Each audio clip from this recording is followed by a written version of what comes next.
All right. What's up, man? How are you?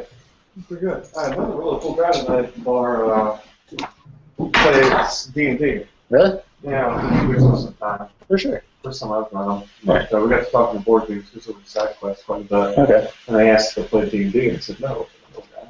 Yeah, that'll be great. What's that? Pretty good. Just getting ready to start a game, so. Nice. Yeah. Which round, or which second? Second. Second. Same group, same question. Basically. So there's like a bunch of people like all playing together, and it's like the same world, and just like whatever day you can make. Mm-hmm. So, right, yeah. Yeah. I'm tired. All right. Have a good night. Ahren, do we want to invite Adam? Because I don't think Ben's going to make it.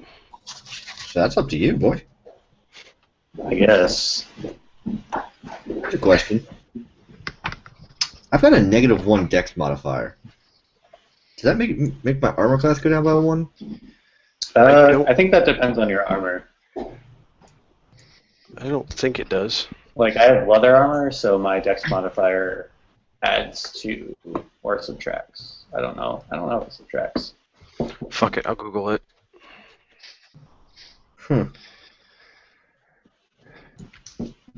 Because, like, I have base 11 plus my dex modifier, so if I had, like, a -1, would that make it a 10? I don't know.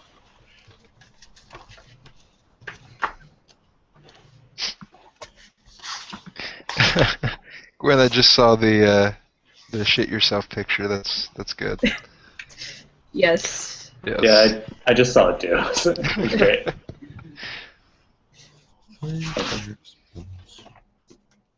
I want to know the intern that decided that was that was a good idea to go through. Yeah.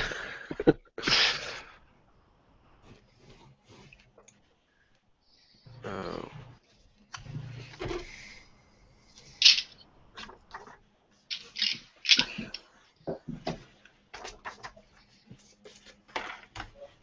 I gotta type up my spells, so I'm gonna mute this shit. It looks like negative dex does affect your AC. Yeah, apparently. Unless you're in heavy armor. At least that's what Reddit says. Which a cleric wouldn't be, so. Yeah. Yeah. Oh yeah, definitely not. We're like I think one of the dwarves have that. Or if you wait until you get 2 feet so that you can go up to medium and then go up to heavy. If he survives that long. Druid in heavy armor. Or wait, no, is this the cleric or the druid? Yeah, it's the cleric. Cleric, okay, yeah. Well, hey, cleric in heavy armor. I mean, Yeah, work. a buddy of mine actually built a dwarf mage. He's in like scale mail. Yep. That's so legit, yeah. Especially if you want to do one of the wizard classes gives you that freaking ward or whatever. What is it? It is. He kind of just walks around doing whatever the fuck he wants, really. What's he gonna I do? think it's alteration that gives you the super ward. I don't know. Abjuration. Abjuration, that's it. There you go. Alrighty. Let's see if we can start this shindig. Alright. Bapperson, blah blah blah. Stream looks good. Alright. So, welcome to Princes of the Apocalypse Sunday edition. Or at least my edition of Sam's game that I intruded on. Let's go ahead and do the thing that I didn't do last time. We go around the table and see who's all is here. Nate, who are you playing? And how are you tonight? And what are you drinking? My name's Nate. I am playing a half-elf druid named Tsukiya, and I am drinking some amazing bourbon.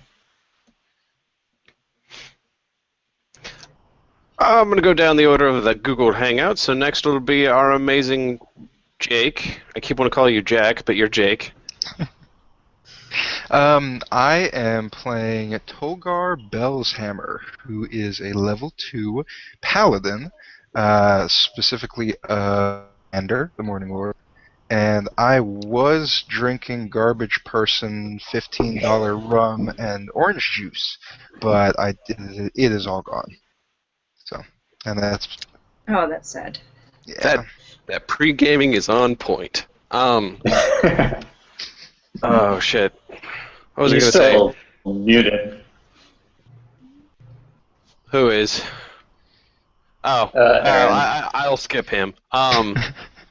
There's actually, after looking through the book, I realized that at the All-Face Shrine there is a place to worship Lathander there. Ooh, I cool. just was like, skipped over it. Let's go next in line and go to our new player, Gwynn. Alright, I'm Gwynn. I am playing Redacted, who is a 2nd level rogue. Oh, And love his it. name is Redacted. Don't worry, you'll find out soon. Right now I'm drinking Lemon Monster with Strawberry Smirnoff, but soon I will be switching to some good beer. Or goodish, at least. Alrighty. I keep hearing Google Hangouts ping, but I don't see anything new. Let's see here. I think our fourth is still messing with his spells. Actually, he just sent me a file. The almighty Brodin. Yes, hello. I'll be playing Brodin, who worships, or he's the Dragonborn Cleric, who worships Uthgar from his mighty hall of Brawlhalla. I We guess are I'll mixing be, so many cannons right now. Oh, that's beautiful. I'll be drinking a Johnny Walker Black Label. It's 12 Nice. years. It's delicious. Nice. If I can open it. Got it. I'm currently trying to figure out where Skype likes to send PDFs, but I am a dude. Name's Cody. Do things. Yeah. Last time we left off, we were in the spooky graveyard. Ooh. Very spooky. Let's see here. And you guys, it was Oof, one of our missing players for tonight, and Jormar, another missing player for tonight, along with Tsukiya and Tolgar, who entered the spooky graveyard. I don't think I'm forgetting anybody. Some things happened. The nature around them sort of ceased to make noise, and if I can do this correctly, I can get some ambiance. Some We ended- ambiance. Just as like a hand was coming out of the ground. Yeah. Yes. Spooky, scary Ahren. skeletons. Very spooky, scary skeletons. A hand pierces the ground and comes up. Its skeletal, bony structure sort of grabs the ground next to it and slowly starts to drag itself out. You hear Oof and Jormar from behind you. Oof goes, "I knew it! I've got to tell the constable. Come here, Jormar. You've got to be my witness." And he grabs Jormar and runs off down the Cairn Road. Never to be seen again. Actually, no, they're just going back to town. But right now it is sort of, kind of in the sunset. The sun is just going down. Darkness is kind of falling over the land. You guys had a weird experience where all of the lights went out for no reason and came back on when you saw the skeletal hand pop out.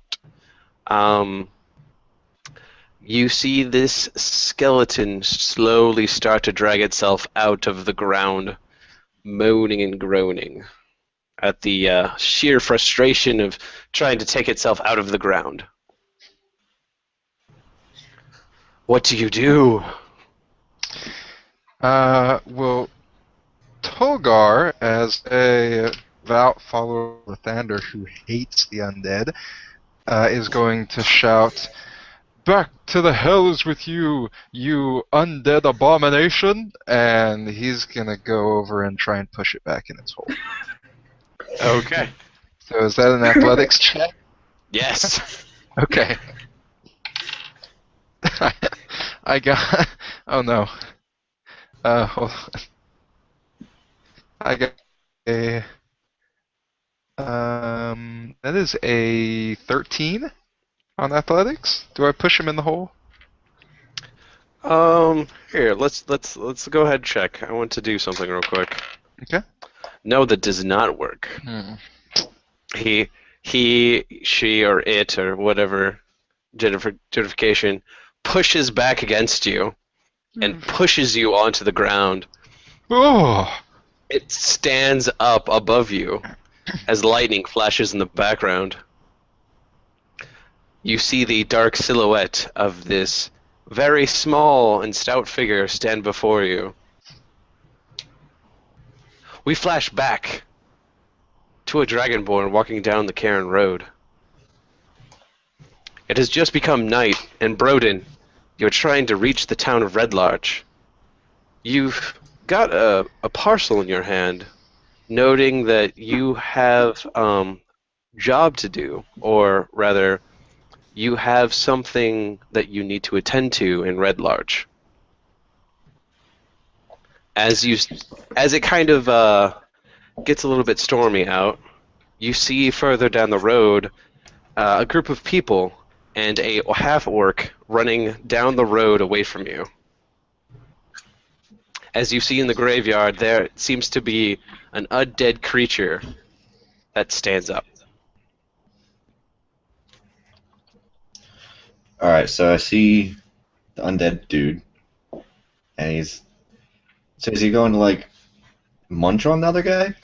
No, it just seems to be standing there. You're quite a distance away. You wouldn't be able to kind of run there in time. But are you going to are you going to approach these people? Do you want to kind of like skirt around them? What do you wish to do?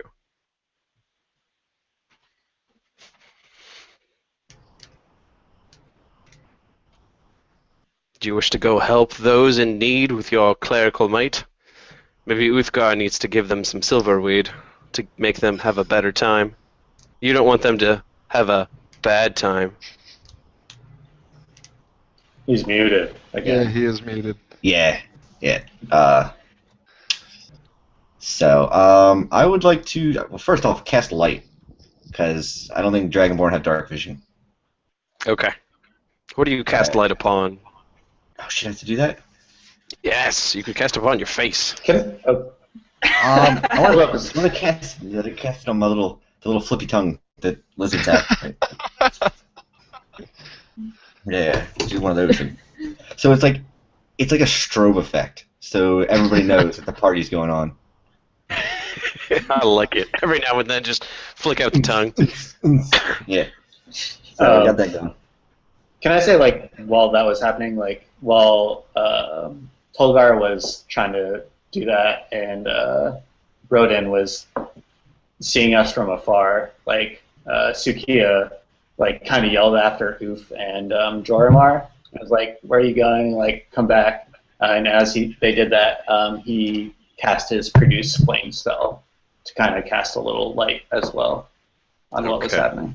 So we're kind of standing out. I have a flame in my hand.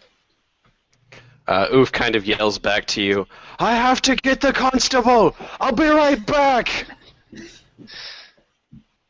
And Jormar is just kind of like, I too will do this thing! I don't know how Jormar went, because, yeah. But, anyway. Okay. I would like to use Turn Undead and show the symbol of Uthgar to the undead and say, bro, come on. You don't know how to be like that. What is the symbol of Uthgar? I need to know. It looks like an ecstasy pill. Oh, I was hoping for a pot leaf. Very close. So, yeah. Does the undead bro chill out? So you kind of run towards them, and you're going to cast Turn Undead. Yes. Okay. Which So as you do this thing, many more bolts of lightning kind of strike in the distance, kind of lighting the area for a brief moment. Undead looks a little bit more calm, a little bit more well-to-do with itself, rather than most that you've kind of encountered. And as you kind of channel your Turn Undead, it turns to look at you, and its eyes flash, sort of in time with the lightning bolts. Above, you all kind of see, in the brief moments of the lightning, you see flashes of what looks to be a dark raven sitting on top of the undead's head. And as you cast the undead, the raven seems to grow 50 times its size. And just, you all see this raven just caw at you, and your channel divinity seems to be negated. Man, y'all gonna die. That's not good. Brodin will look at the bird and go, "Bird bro, come on, what?" Tolgar looks up from his sitting position and yells, "Nevermore!" Oh, that is best. Okay. All right. The raven slowly seems to fade as the undead sort of slumps over slightly. Gwynn, would you like to introduce your character? Hi, yes. I am Jack Marrow, a undead deep gnome. And as y'all are doing this, I'm like, what the fuck, you guys? Chill out.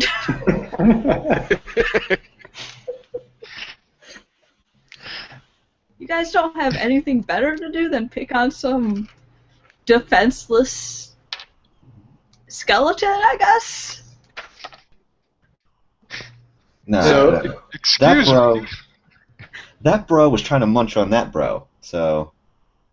I don't want to munch on him. He looks disgusting. That's nasty. I'm just saying your boy's out of line. Excuse me, I have the highest charisma of this group. I look delicious. Racial time and place for profiling. munching. There's a time and place for that kind of stuff, but in a cemetery is not one of them. I mean, Fine, I'll eat you later. Excuse me, good sir. I did not realize you were a sentient undead. Yeah, nobody does. I kind of like lower my arm that has the fireball in it, and I'm just like, so what are you? Who are you? What do you want? Why are you here?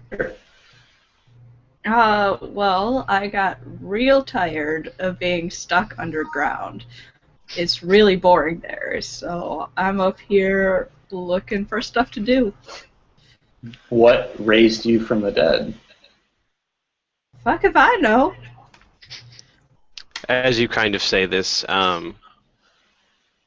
you feel a very soft impulse to reach into one of your pockets, and reaching down inside, you find a piece of paper, a letter specifically wrapped up, and on the very top it says forgiveness. Forgiveness is why I'm here. I don't know if I need to forgive somebody or if they need to forgive me. I used to be kind of a badass.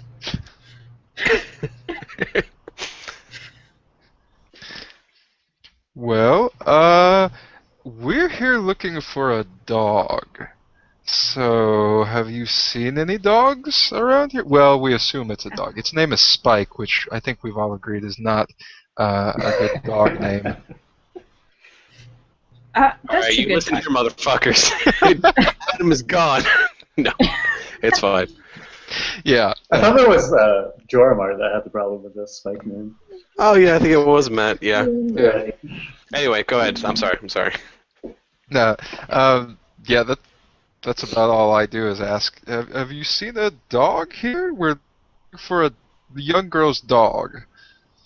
I don't think so. I'm not missing any fucking bones, so I don't think they've been around. Okay. Well, I don't know. This is a little shocking, frankly. By the way, lightning strikes. By the way, it seems like the nature in the area has still kind of been very calm. Animals have not been making any noise whatsoever. It just all seems very kind of serene, but also very spooky at the same time. So, what was the skeleton's name again? Jack Marrow. Alright, so I asked Jack, so you have no idea why you're here or anything that's going on? Like, we've heard stories of ghosts, and also, like, there's weird things going on. Like, there were animals around here, and now all of a sudden we can't hear them. You have no idea what's going on. Yeah, no idea. I am just as, if not more, surprised than you. I mean, waking up after a couple years of being at peace, no bueno. Mr. Marrow, did you, what was your past profession in life? Did you ever own a boat? Sadly, I did not. I'm sorry, I think I got you confused with somebody else. Oh, probably Mr. Sparrow. People always think of him. Were you part of a guild hall that was in this town? Nope, I have not. Actually, this is my first time on the surface. Even in my former life, I did not end up going up here. So you're from... How did you get buried in this graveyard, then? Yeah, that's a good question. Should I? I think I might have tunneled up. I got lost from my team. We were about to attack this weird town, and I wandered off, and I never knew where they went. I just started tunneling up. Are you a Snurf Bellin, or whatever they're called? Yeah, do we know what Sverfnebli are?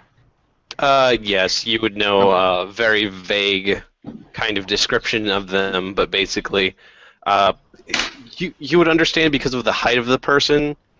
They're kind of undead, but you still kind of understand the general structure. You understand that they're a gnome. Okay. But after the description, you could kind of put two and two together and be like, oh, you guys are the ones that live under the ground. Okay. Yeah, I'm like 2 foot 5 inches, I think. Yeah, you probably wouldn't have... Oh, go ahead. Oh, I don't have anything else. Oh, let's see. Sorry. Alrighty. Hello! We have a Adam. Alright, I just need to edit my settings and shit now. Okay. Do that. I have a full party now. I am very happy with myself. I am popular. Whee! There we go. Okay, now to my headset. Hallelujah. Hallelujah. Did you send me your character sheet in Skype? I am working on actually getting everything into the character sheet right now. Cool. As soon as you do that, go ahead and mute yourself for now, and I will get things set up for that. As you guys are kind of talking to Jack, your new little friend, your new little Dragonborn friend has kind of approached. Of course, Ahren, you've kind of heard all of this. You also do know about the deep gnomes, but you've never. Any of you probably have not met one. Like, if I had you roll a D100, it would be like, okay, did you roll a 2? No, okay, you haven't met one.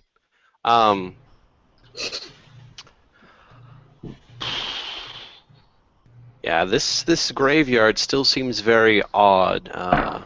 The sun is still slowly setting over the horizon, and it doesn't seem like a lot of the animals in the area have been. All the animals in the area have been very, very quiet. If you want to, Ahren, let's see here. let me use your name. Brodin, Tsukiya, and Tolgar, if you guys want to roll a religion check. Yes, I will. Now that you realize that there are undead about, this might be. Mine is not good. I got a 19. Ooh, that's nice. I got like a. I think I got a 5. Yeah, I got a 5. I got an 11. I don't care about animals. Are you a paladin? Yeah, paladins are kind of. Yeah, paladins are kind of not very great at religion. Really? So My I thought they would be. intelligence is very high. they, I have average intelligence. yeah, it's based off intelligence, so it's like, eh. Yeah. Like clerics can kind of get away with it, but I'm not religious at all, so. apparently You're a you druid, know. nature spirits. Yeah, but that's not. I don't follow gods. Right. Yeah, that's spiritual, not religious. Like think Eludra when she was a druid. Yeah. Just a The bear. first couple episodes. Just Right. So, A Brodin, bear. as you kind of look around, you're like, well, this would kind of make sense. A lot of animals would be initially scared of the undead due to their kind of basic animal nature. Tsukiya, you kind of, after seeing the large raven, you can understand that this is, I believe, I think it's a different shit. Of course, the one thing I don't actually look up. You're going to assume that one of the raven is actually associated with one of the gods of death. Okay. So it probably has to do something with that. But at the same time, you think to yourself, if there was such things as ghosts about, these animals would be a lot quieter because they do not wish to disturb the undead. Mm-hmm. So now we gotta be quiet? Or just the animals have to be quiet? It just seems like the animals are trying to stay away from this area, or trying to not disturb the undead if there is a ghost about. Let's see. Okay.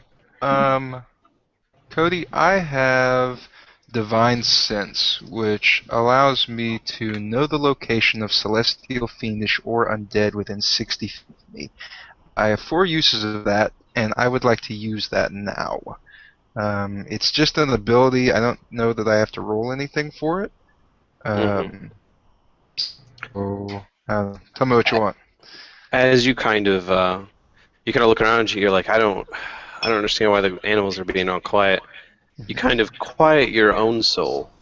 And you take a deep breath, and you realize that there's a large emanation of power and magic coming from the haunted tomb that you guys were sent to investigate a few yards away. The tomb is like a dark rectangular hole that gapes amid the grass and vines of a nearby hillside. A stone door can be seen ajar in the tunnel's dim depths. The door bears chiseled marks that might once have had a name. Okay. So, I sense great amounts of badness coming from this tomb over here.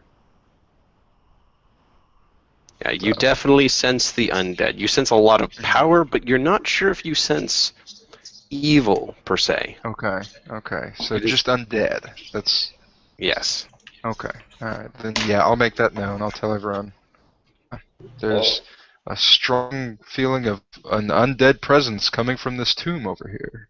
I'm gonna say, oops, that might have been me. I just farted.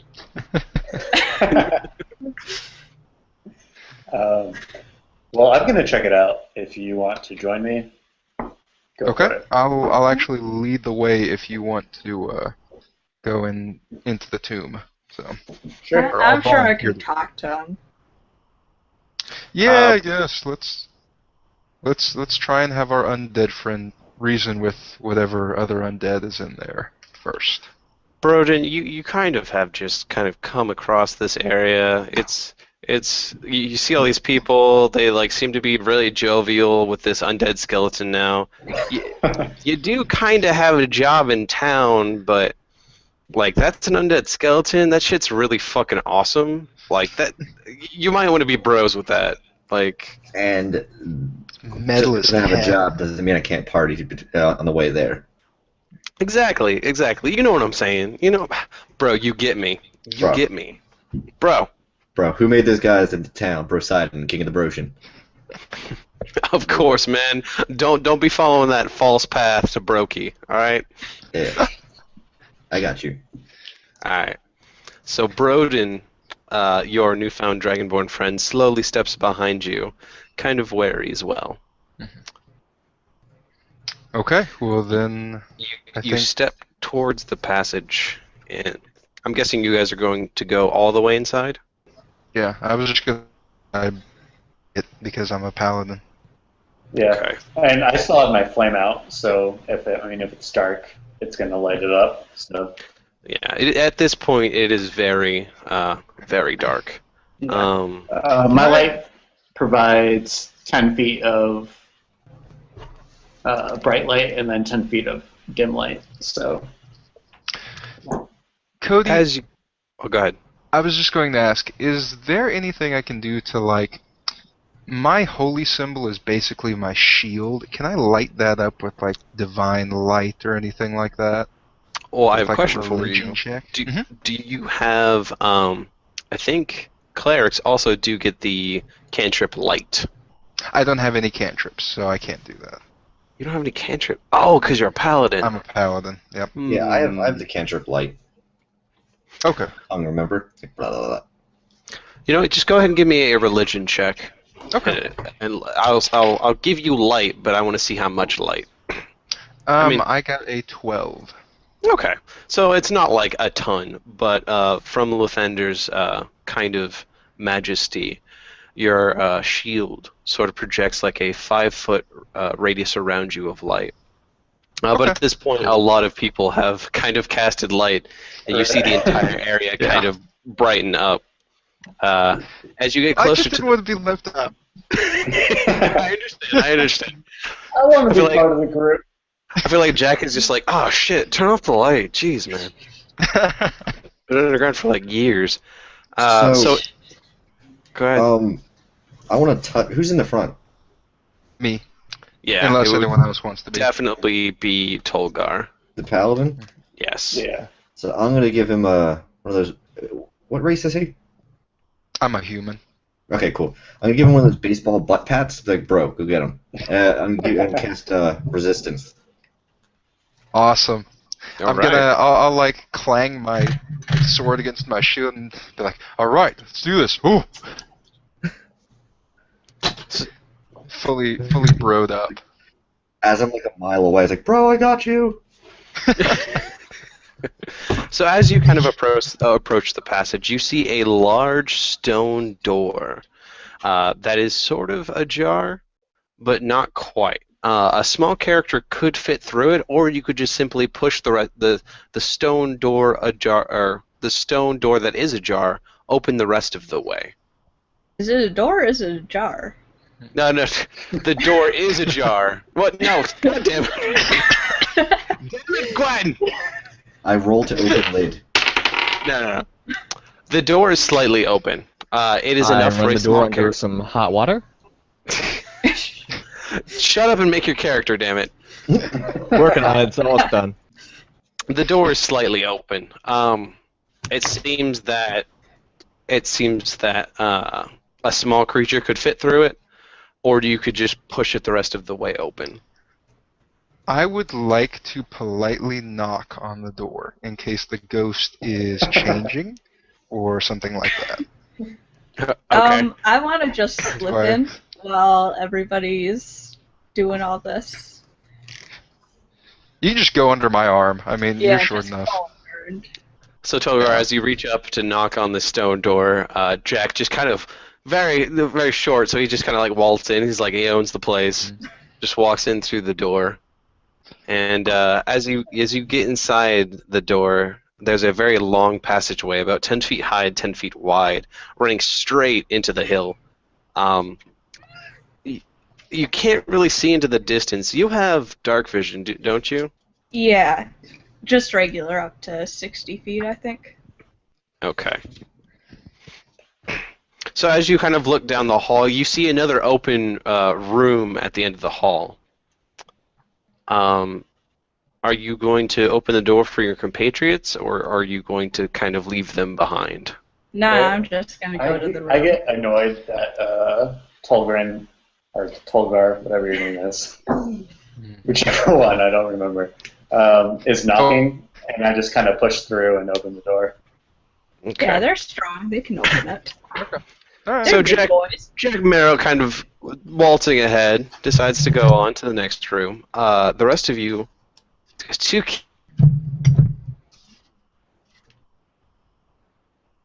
He is just pushes open the door, and as you do, you hear this creaking noise, along with a loud bang, a very metallic sound, as if a shield has hit stone, and it just sort of like rolls on its end.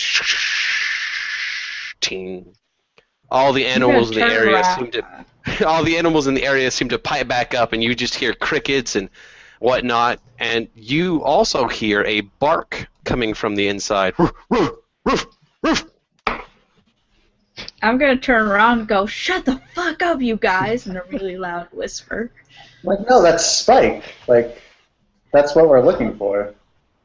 I know Yeah, it's Spike yeah, that's- barking, but like, Jesus fuck, can you open the door any louder? Yes. We I'm can. sure I Try could. You want me to try? I will cast light on the door so that it, As you cast light on the door, you reveal the area around it. It seems that there was some wood propped up along with a very large metal shield. Almost as if it was... I don't know, like if maybe someone was defending the area, or maybe someone was trapped in here and couldn't get their way out, so they put their equipment here. You can roll an investigation check if you wish. Yeah, I want to examine shield. Okay. I'm going to have Brodin roll me an investigation check, and you kind of pick up the shield. It is a large, round shield with a symbol on the front that you don't recognize.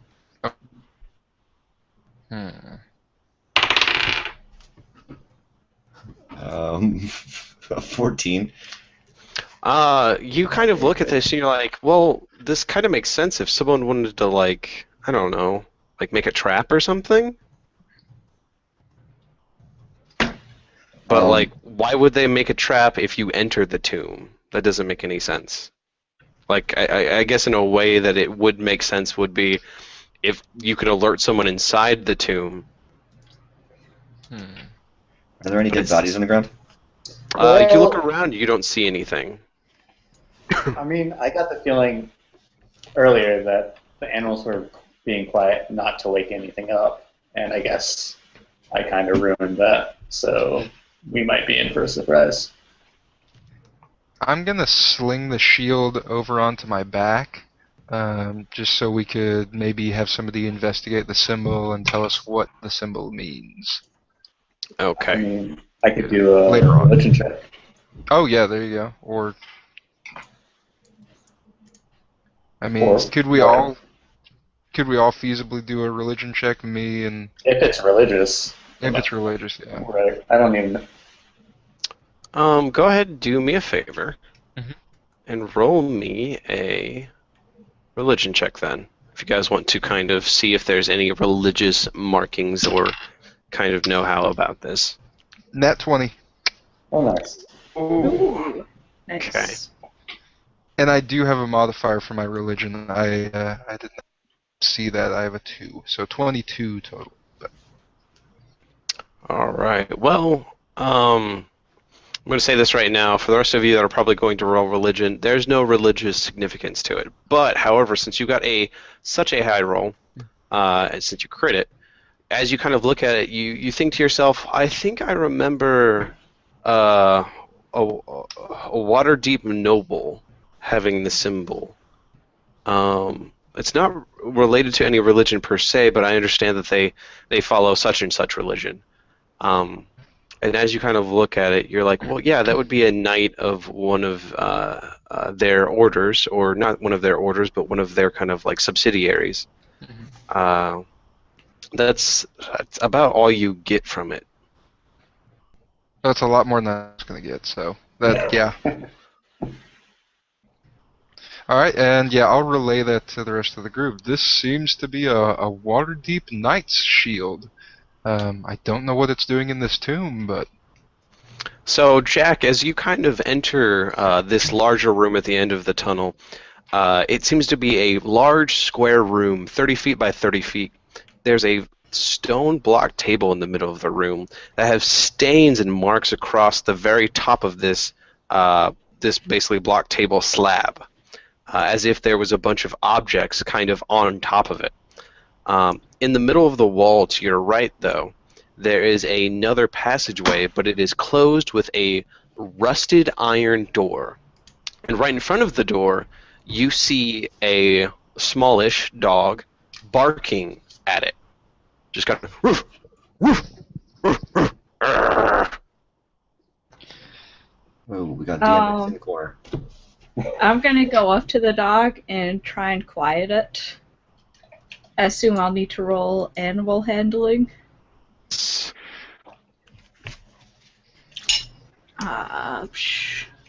Nobody puts demons in the corner. 13. Okay. As you sort of brush its kind of collar, kind of trying to calm it down, it's still bar, and as soon as you touch it, it just seems to drop its head immediately. Its ears go down, its tail goes down, and it slowly turns and looks at you and whimpers. I'm gonna try and drag it out of there. Is there something behind us? Is that what it's doing? No, it definitely looked at Jack specifically. As the rest of you kind of like get together and walk down the passageway, you see Jack start dragging a dog out. You're trying to drag it all the way out of the way of the door, or all the way out of the tomb? Out of the tomb, because this is all we need to do, so I'm just like, let's get this dog and get out of here. So as the rest of you kind of go down into the tomb, you see Jack dragging a dog along the floor. Poor I stopped Jack. I'm like, what the fuck are you doing? Why are you dragging this dog? And I get kind of upset. We need to get this dog fucking out of here. Right, but you can treat it decently, at least. It wasn't coming with me. I'm just trying to get it out. It's gonna get us in trouble. Tolgar. Okay. Yeah, go ahead. No, go for it. You're the animal guy. Right. So like I kind of like try to take the dog away from. I'd be like, if you can shut him up, just go for it and let go of him. Right, and I roll an animal handling. Yep. And I get a 19. That fails. As soon as Jack kind of lets go of the dog, it sort of perks up just a tiny, tiny bit, and as you kind of give it cooing noises, it starts getting a little bit happier. It's not barking. It's kind of obeying what you're kind of saying to it. Whatever you want it to do, it probably will kind of obey. Yeah, I just kind of pet it and urge it on to go out of the tomb and tell it to go home. And what kind of dog is this? I assume that it makes its way back to where it's supposed to go. What's a really cute? Okay, so as soon as you tell it to kind of go home, Spike, go home, it kind of does that little small kind of yap at you. Turn around. Can it be a corgi? I was gonna make it one of those. God, I don't want to say terriers, but it's a Beagle? small dog. It's a beagle. Yes, that's what it is. Oh. Okay. It's Wishbone. Yeah. But it sort of kind of goes around in a little circle and starts heading out the passageway entrance. All right. And for all you guys to know, your adventure is done. Perfect. Let's go. Alright, All boys. right. I mean, personally, I want to explore a little more, but we don't have to. Well, I gotta go to town because I got a box for some bro. And then I'm gonna get shit-faced, so Okay. sort of my So, thing. I'll tell them what I saw in the room. I'll be like, yo, I saw a table with some weapons or something that used to be on it or are on it. they used to be on it. It almost looks like there's like this kind of, if you leave a metal object on like a stone slab or a metal slab, it'll rust away eventually, and all that rust sort of like makes an outline. There's just various components of like clamps, clippers. Definitely, it looks like a hilt of a sword.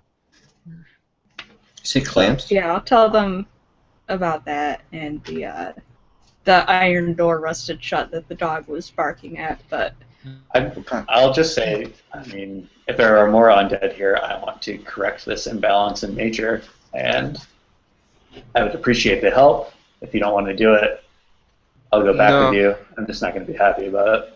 Tolgar's with you here because he's thinking more the kids keep coming down here to play. If there's something off down here, he wants to make sure it's put right so that none of the kids get hurt and the dogs don't get lost down here again or something. What kind of parents letting their kids come here, though? Not good parents I've seen. Yeah. The mother that I met let her child walk around in a sandstorm. I mean, have you met One-Eyed Tina? I mean, What? Oh, yeah. I mean, come on. I mean, she has to be the mother to at least like half the children in this town. if you got a duck. Half the town. Plus, like, Just different kind of mother. plus we checked out like everywhere the kids could get to. Like, I don't think they could open up that rusted door. They're kids. I bet Wait, I but bet a where challenge. where did you come from? You came out from, at the top of the grave. So who knows what else is out here? Do you want to dig up the whole graveyard? I We mean, can do it, but I don't feel like digging. I'm all I booked still out. don't really trust you 100%. I don't trust you. Well, fuck you. Whoa. I mean, okay. Before this goes anywhere, Brett, we're all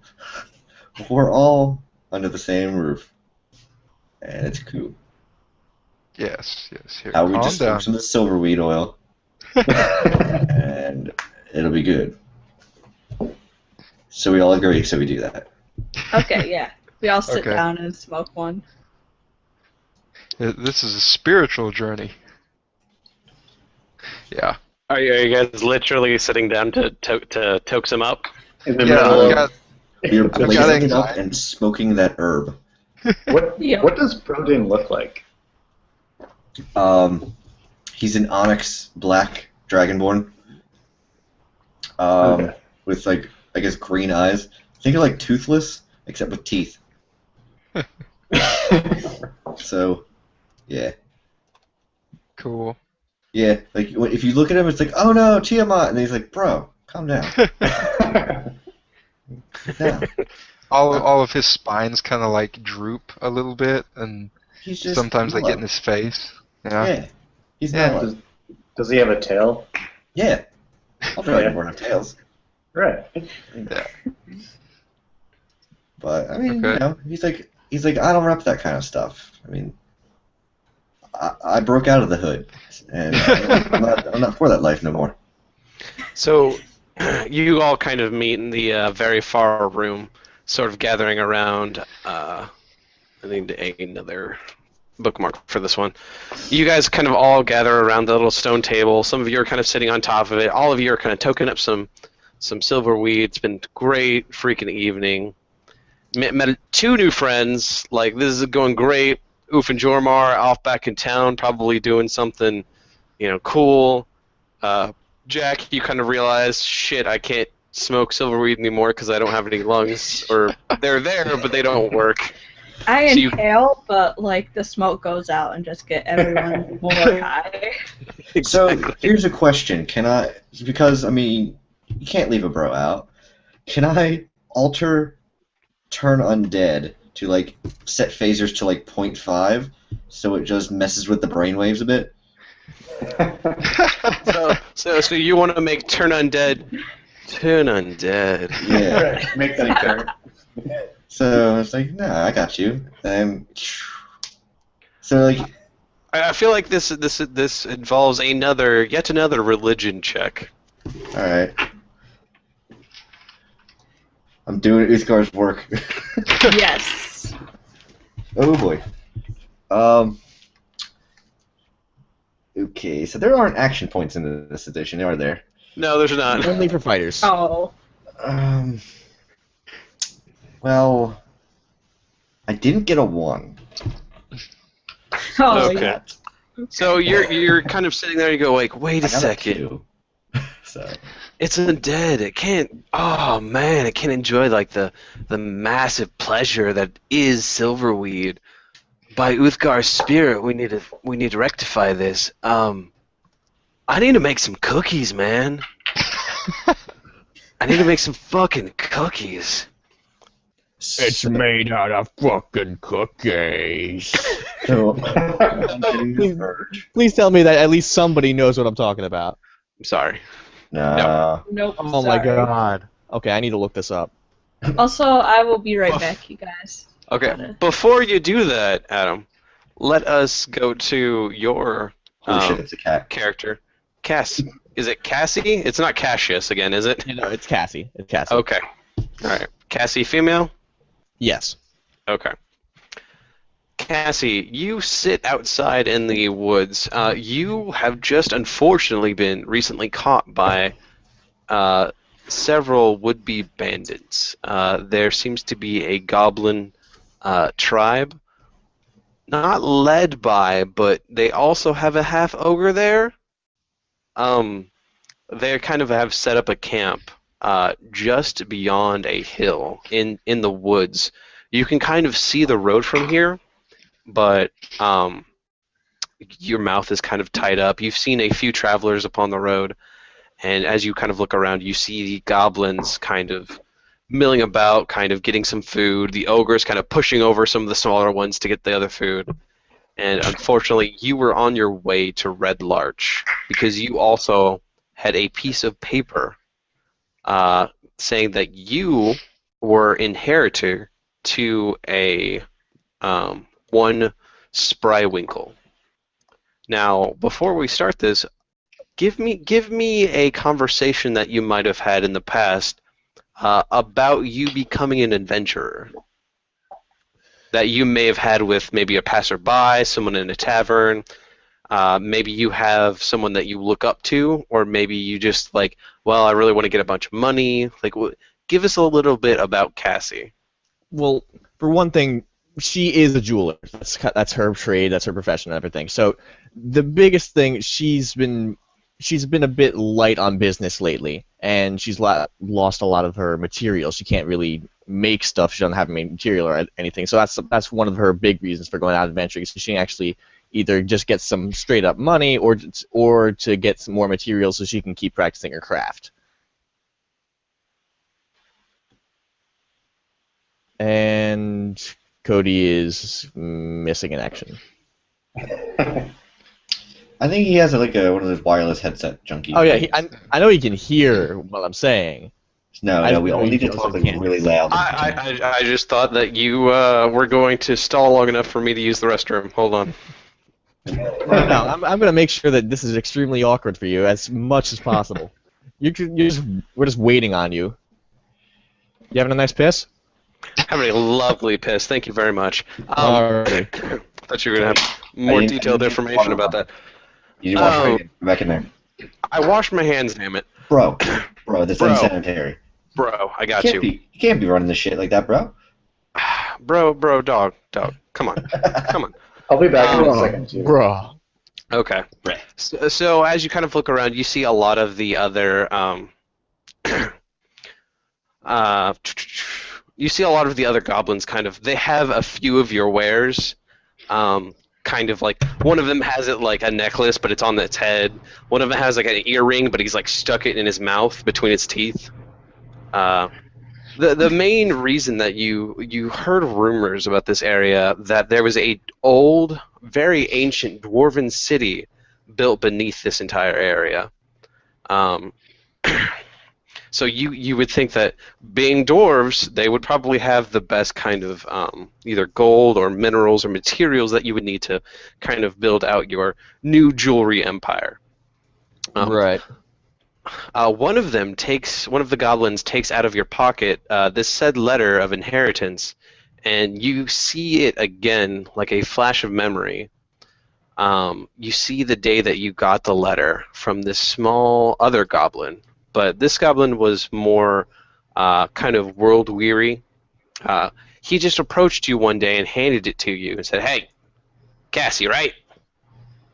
And laid it in your hands. And you see on top of it, it is marked, embroidered with the letter or with the word wealth. And ever since then, you were making your way to Red Large to gather this inheritance. But unfortunately, it seems just out of town, just out of your reach, you have been stopped by this little band of goblins. Yeah. Did we lose somebody? Yes, we did. What do you wish to do? Well, besides, like, I'm going to make sure that I haven't been just, silent sitting there the whole time. I've probably been, like, just either flailing around, just trying to kick somebody, or just staring daggers at people, trying to, chew through my gag, something.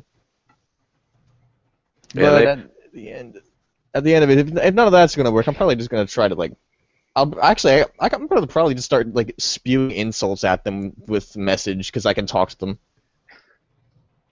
Yeah, a lot of the goblins unfortunately ignore you, but every time you message the half ogre, he kind of looks up, looks around, and goes, "Oh, what's that noise? Mogar, I hear something." And you hear him call down to one of the goblins, and the goblin waves his hand. "Nah, it's the stupid wench. She keeps messing with our minds, but she can't do anything." He goes, "I'll show you a stupid wench when I put my foot up your ass."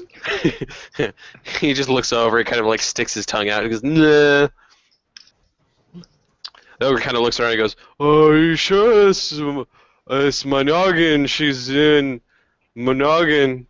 He goes, "Don't worry about it." And it's at this time that you hear a large bang in the distance. And you see the goblin named Mogra kind of look up and goes, "There's someone at the tomb! Come on! Gerard, come on! Guys, come on! So, let's go, come on! Sneak! Alright, be quiet! Leave her there, she's fine, she can't get away! Don't get yourselves killed, assholes." He goes, "Shut up, bitch!" I haven't said anything. Guys, alright, go around one side. Alright, yes. I want you to go that way. There you go. Alright, bring out your club. Yes, no, not the fish. Put the fish back in the fire. We're not eating. Get the club. Thank you. Alright, come on now. And you see them go over the hill. What? Dang, they just turned 50? I was just thinking the same joke. And you are left alone with this fire, some fish, and random trinkets along the ground. What happened? Do I still have my dagger on me? They would probably have taken it off. A lot of your inventory has been taken away from you. But it is near. You could probably get to it if you crawled. And there's nobody else around because they all just left for the tomb? Oh yeah, hell yeah. They just left you. They were like, "Fuck that bitch." Oh, then yeah, I'm just gonna fucking maggot crawl my way over there and start slicing my ropes off.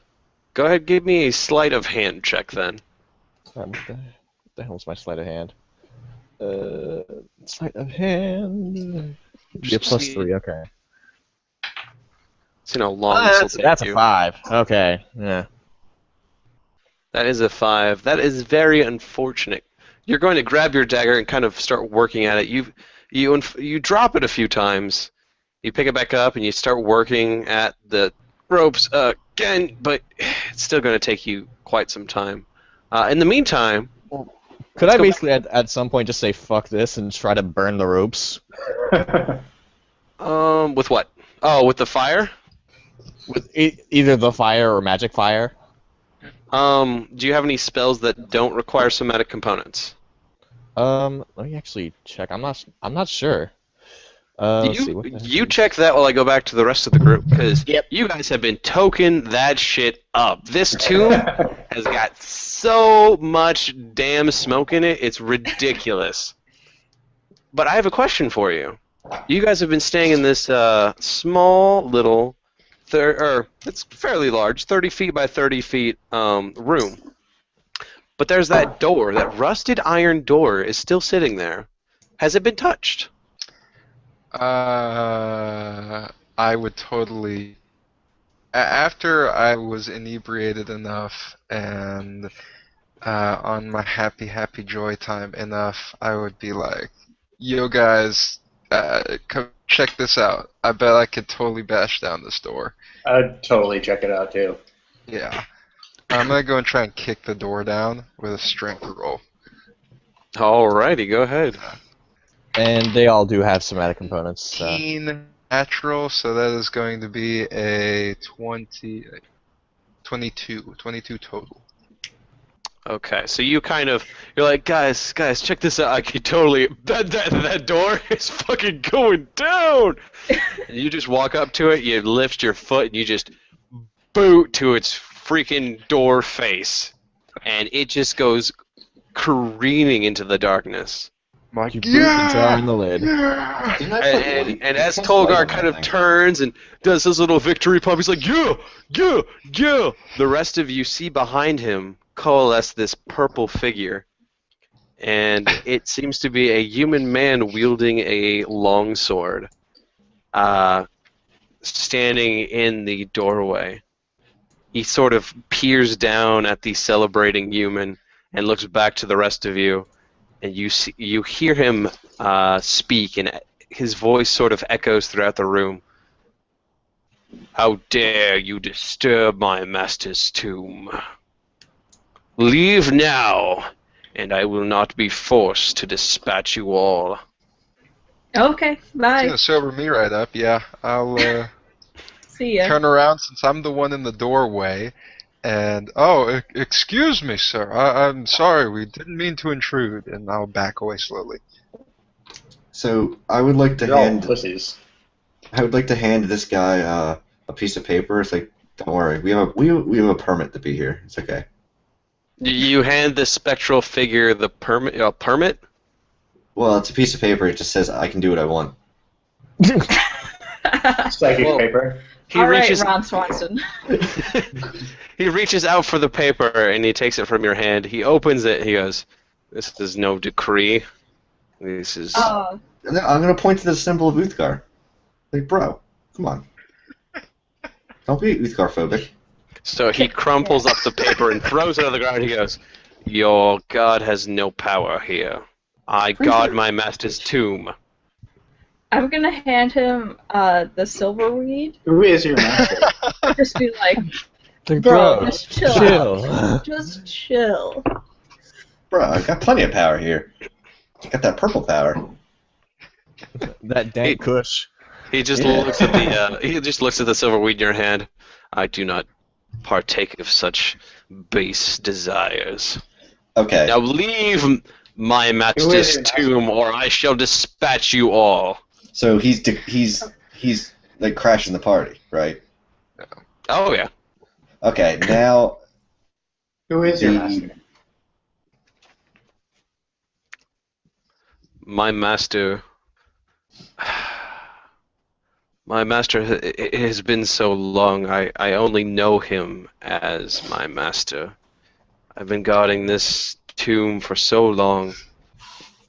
It seems that the name has even been etched out of my memory, just like it has been on this tomb.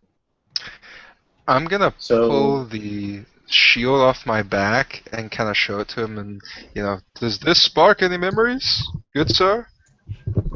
He kind of goes, My shield, where did you stole this from the tomb, didn't you? No. We found this propped up at the entrance. I was carrying it to see if I could learn any more information about it. I will gladly place it back down here. I'm gonna be like, dude, just calm down. I'm a skeleton. You're a ghost. We're both undead. Let's just listen. You guys have a secret handshake? Yep, I do the secret handshake. It sort of just like goes through his body. He just looks at you very peculiarly. He reaches out to touch the shield, and he goes, I remember this, but unfortunately it does not spark any memory in me. Please, I only need to...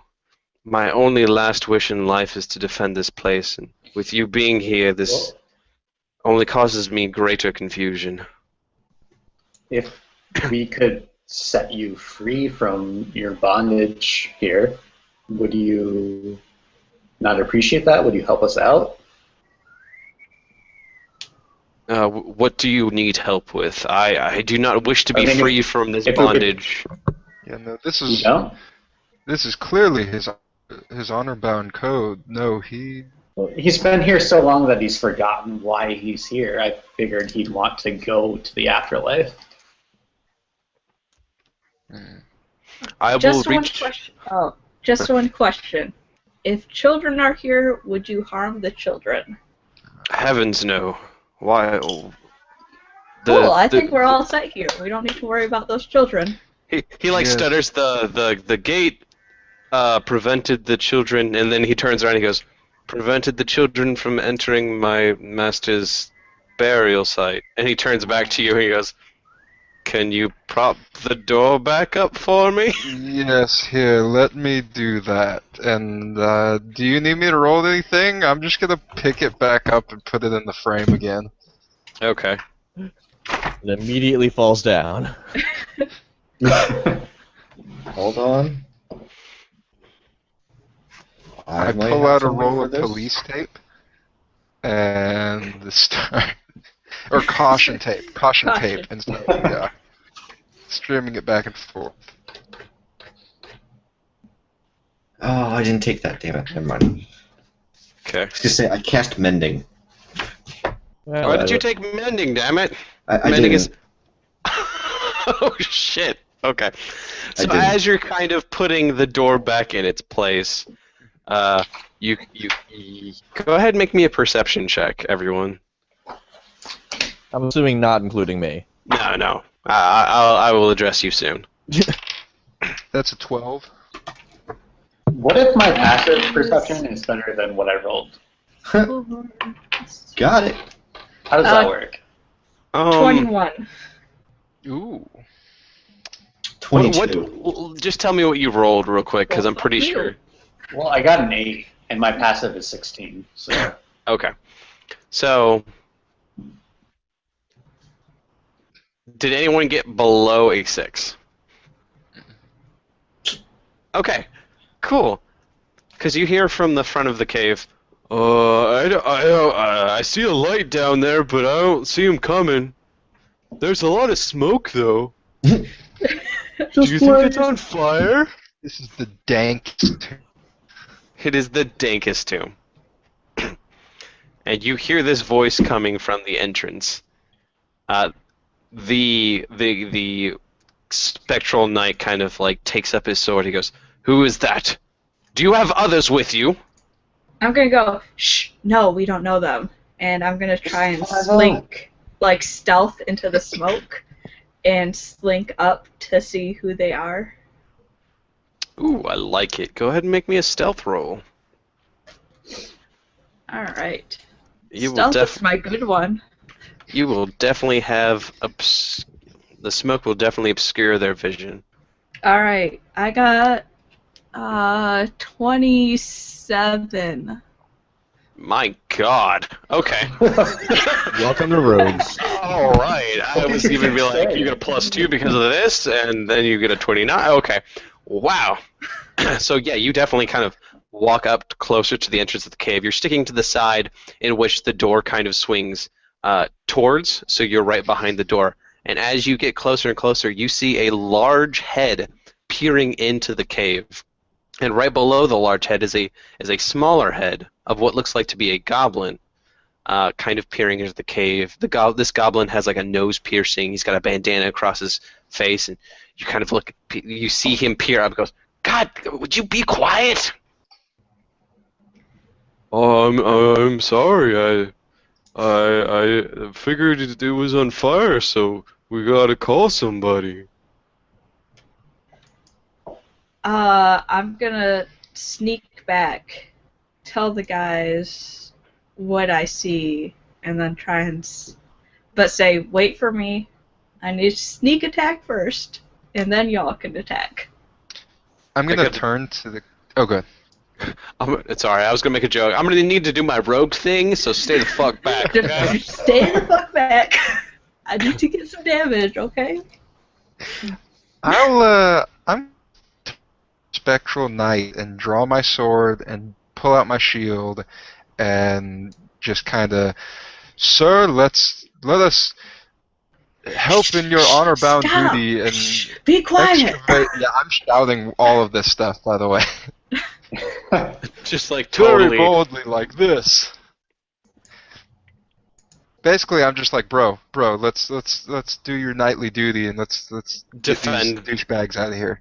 Nice. Okay.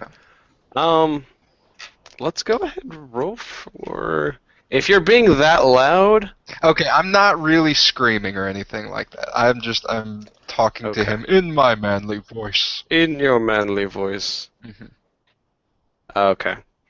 Yeah, they definitely. You hear. You kind of hear further down. You kind of hear. Oh, shh! I hear him. I have a question. What's that? Regarding cantrips, do I need to rest before I can cast them again? Or are they like infinite You can cast? spam them. It's unlimited. Yeah. Yeah, cantrips are pretty much unlimited. You can do them as many times as you want during a day. Okay. So as Tolgar is kind of yelling this, I'm gonna cast my produce flame again. Okay. My man. So, what are you guys? Are you guys going to stay inside the cave? You guys going to go meet them? I'm guessing Jack is going to turn back around and go to meet the foes head on. Yeah. Okay. Super sneakily. Okay. I would say are you going to wait for your compatriots, or are you just going to be like, well, fuck these guys, they're being loud, and turn around and go back? I'm gonna be like, fuck these guys. They can catch up if they need to, but they're too fucking loud. They're gonna clank on up there, clank, clank, clank, clank, clank. Fucking paladins, their fucking armor, they're fucking loud and shit. Jeez. All right. I'll let her go ahead to do her sneaky thing, but I'm gonna barrel out of there as soon as she's clear and just, shield flaring, all that good stuff, clanging metal, yeah. And And I want to do an intimidate check with that, please. Okay. But only once she's done her roguey stuff. Yeah, because you're sort of like pontificating at the spectre. Be like, we shall do your nightly duties, and we shall push back these foes. Is anyone else doing anything? I begrudgingly follow Tolgar out towards the. So goblin. we're going to the goblins then. Right. Yeah.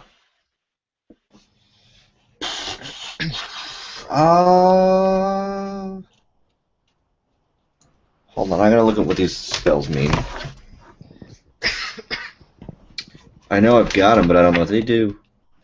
That's Do kind we of a get disadvantaged because we're all super high? When things happen, they might come into play. Cool. Okay. Alright. So we got a Paladin, Druid, Rogue, correct? Right. Paladin, Druid, Rogue. Yeah. Yep. Is Paladin wearing plate? I'm wearing chain. Oh. Full chain, though, so still heavy. I also missed, where is Cassie at this point?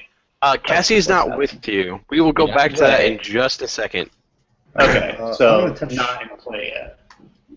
I'm gonna touch the Paladin again. Yeah, I'm just not there right now. Okay. And I'm gonna give him a Shield of Faith. Okay. So your AC goes up by 2. Ooh. All right.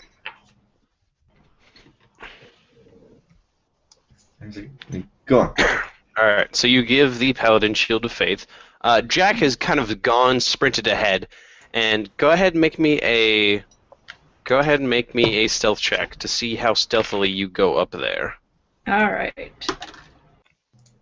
That is surprisingly another 27. Oh my god. To be fair, I'm rolling 19s, so... So, like this, it's too easy. With the smoke, between the smoke and the nighttime and everything else like that, they're making a bunch of noise behind you and a bunch of light, but you realize that you're just like, well, if they're behind me, the goblin should think I'm here. You sneak up almost right on the other side of the door. You can see their faces, but they haven't. It doesn't even look like they've seen you though. And you have a clear shot if you want to take it. You could probably pop up around the door and stab one in the face, whatever you want to do. You definitely have a surprise round on them. Yeah. I went to write down Jack for your name, and I wrote Jayla because you're getting ridiculous rolls. Those rolls. Yeah. I didn't try to min-max too much. It's okay. We need somebody that did. I mean... Yeah. I just got the expertise on a couple of things, so I'm great at You're a rogue, so you're just super specialized. Rogues are skill monkeys. So. Alright, so yeah, I'm gonna go for the goblin, because I'm like, those guys can get the big guy, I'm gonna take out that little small dude. And so since I'm hidden, I get advantage on this attack. So first roll is an 18, second roll is a nat 20. Oh shit! So you crit. Yep. So I crit, and Damn. I In the get eye. my rapier, which is I didn't write this down. I should have wrote this down. Oh, you have a rapier? If it's a rapier, it's a 1d8. Yep, 1d8 and a 1d6 for my for sneak your attack. Sneak attack. Yep. Or is 2d8s because of It the 2d8 crit. and 2d6 because you crit. Okay, so that's 2. That bounced out 6, so 8 plus 4, so 12, and 2d6, 5, and 5, so that's 22. Good lord. That's a what color are these goblins? Jesus. Okay, well. I hope you guys don't think I'm cheating. I really feel bad about having such good No, rolls. you just made Why a should you goblin feel bad about kebab. This good? is amazing. So, like last time, you hear, kind of in the back of your mind, legendary creature has mutated. As this Damn it! monster that should be a lot better than what it is. Yeah, you just kind of pop yourself out, and you just stab this goblin right in the face.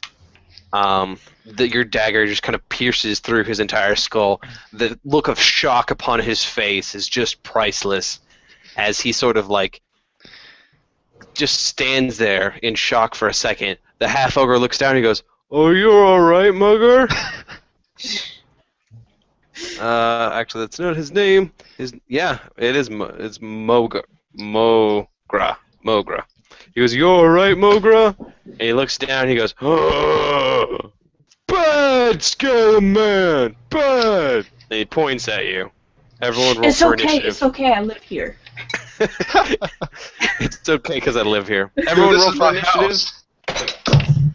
And Should I also roll initiative, or am I just not going to really be here for this? no, you go ahead and roll initiative as well. Alright. Also, Tolgar, roll for intimidation as well as you scream as you barrel out of the smoke. I want to kind of ham this up a little bit. I want to smash my way out of this entryway and yell, "Praise the sun!" as I charge forward. And that is going to be This is How do you a do that? 16. Jolly cooperation. Jolly cooperation. Well, no, you took the... I have a thing that I get to use that I was going to say that for. But yeah, 16 on the intimidation. Okay, you see the half ogre kind of like step back a little bit. He kind of looks disoriented as you guys bull rush your way out of this cave. Go ahead and put in chat in Google Hangouts your initiative rolls. The So that way- Hangouts, or the... No, You you just had it put right. that in You had it Google right Chat? first, Gwynn. How does I that did it work? right? Cool. Perfect. I Are will- you in the beta version or are you in the original version? And Did you guys I will- see that? Oh. How do you see I this saw it. on the screen? You saw that I got an 8. It doesn't matter where it is. I do see where you got Jake. I It got says an 8. Jake got an 8, but Nate, you said you got an 8 as well? Right. I don't. How do they do it where it like pops up over their? Oh, there's a pop-out button. Yeah. How do Don't you do that? don't worry about that for now. I got all of your initiatives. I got an 8. So Okay. What is I don't know. Tolgar's versus Tsukiya's? I feel like we did this last time Dex. too, or it was Yeah. me and Jormar. Either one. Yeah. My dex is 12. I have a 12 as well. Roll off, Alright, and then just tell me what it is. 5. I got 10. Alright. Was that a 5. saving throw at all, or of sorts? No, that was just initiative, trying to figure out where everyone is in initiative order. Oh, should we have rolled Yeah. No. that? Oh, Well, you should have, because I don't have yours yet. But 21. Adam, 21. Holy shit, Ooh, Adam. jeez. Go ahead and roll me another roll, because you have tied with a bunch of other people. What is your dexterity, actually? My Brodin dexterity is got- 16. Okay, so you are above all of them. Woo! All right. You got 21? Brodin. the cleric, Okay. the one who needs to go last. Then Gwynn got 11. Yep. 11. Oh, Okay. just so you guys know, for seeing that, if you see the thing pop up above us, click it, and the group chat will pop out on the right side. So if you see this, click it, and you'll have the group chat pop out. Oh, I have no idea what this you're referring to. when it pops above her Ugh. thing. Yeah, if you don't have the group chat on the side, it pops up like a cartoon saying Gotcha. bubble above your head. Yeah. There's different versions of Hangouts. Currently, it's in the beta. So, here's what I'm gonna do. I'm gonna go back to Cassie. It's been so long since they've been gone, and you've been working at these binds for a while. Between your dagger, you couldn't find any fire, but are you going to stick your hands in the fire to see if you can try and get it off that way? Well, would I really care too much about the fire? You're a half-elf sorcerer, correct? Yeah, Draconic Heritage Sorcerer. Which I don't think you have resistance to it, but I will give you a bonus for it. Okay. Also, as a side note, what color are these goblins? They are mottled green and gray. Okay, cool. Perfect. You being racist? Racist. So you're gonna stick with the dagger, or are you going to stick I'm just with? I'm gonna stick with trying to cut these things off. Okay. Probably ahead, make getting me- frustrated at it. Yeah, go ahead and make me another sleight of hand check real quick. That's a 22. Okay, that's much Okay. better than last time. All right, good. So, unfortunately, it took you a while to get a hold of the dagger. After kind of fumbling around, thinking about, maybe I should stick my hands in the fire, maybe I shouldn't. You decide to grab your dagger back again, and it just seems to slip in between one of the knots in the rope, and you get a good hold and you cut them off. After this, you kind of see them above the hill. Are you going to go over the hill to see what they are doing, or are you going to run away? 'Cause Oh, I'm going straight for him. Okay.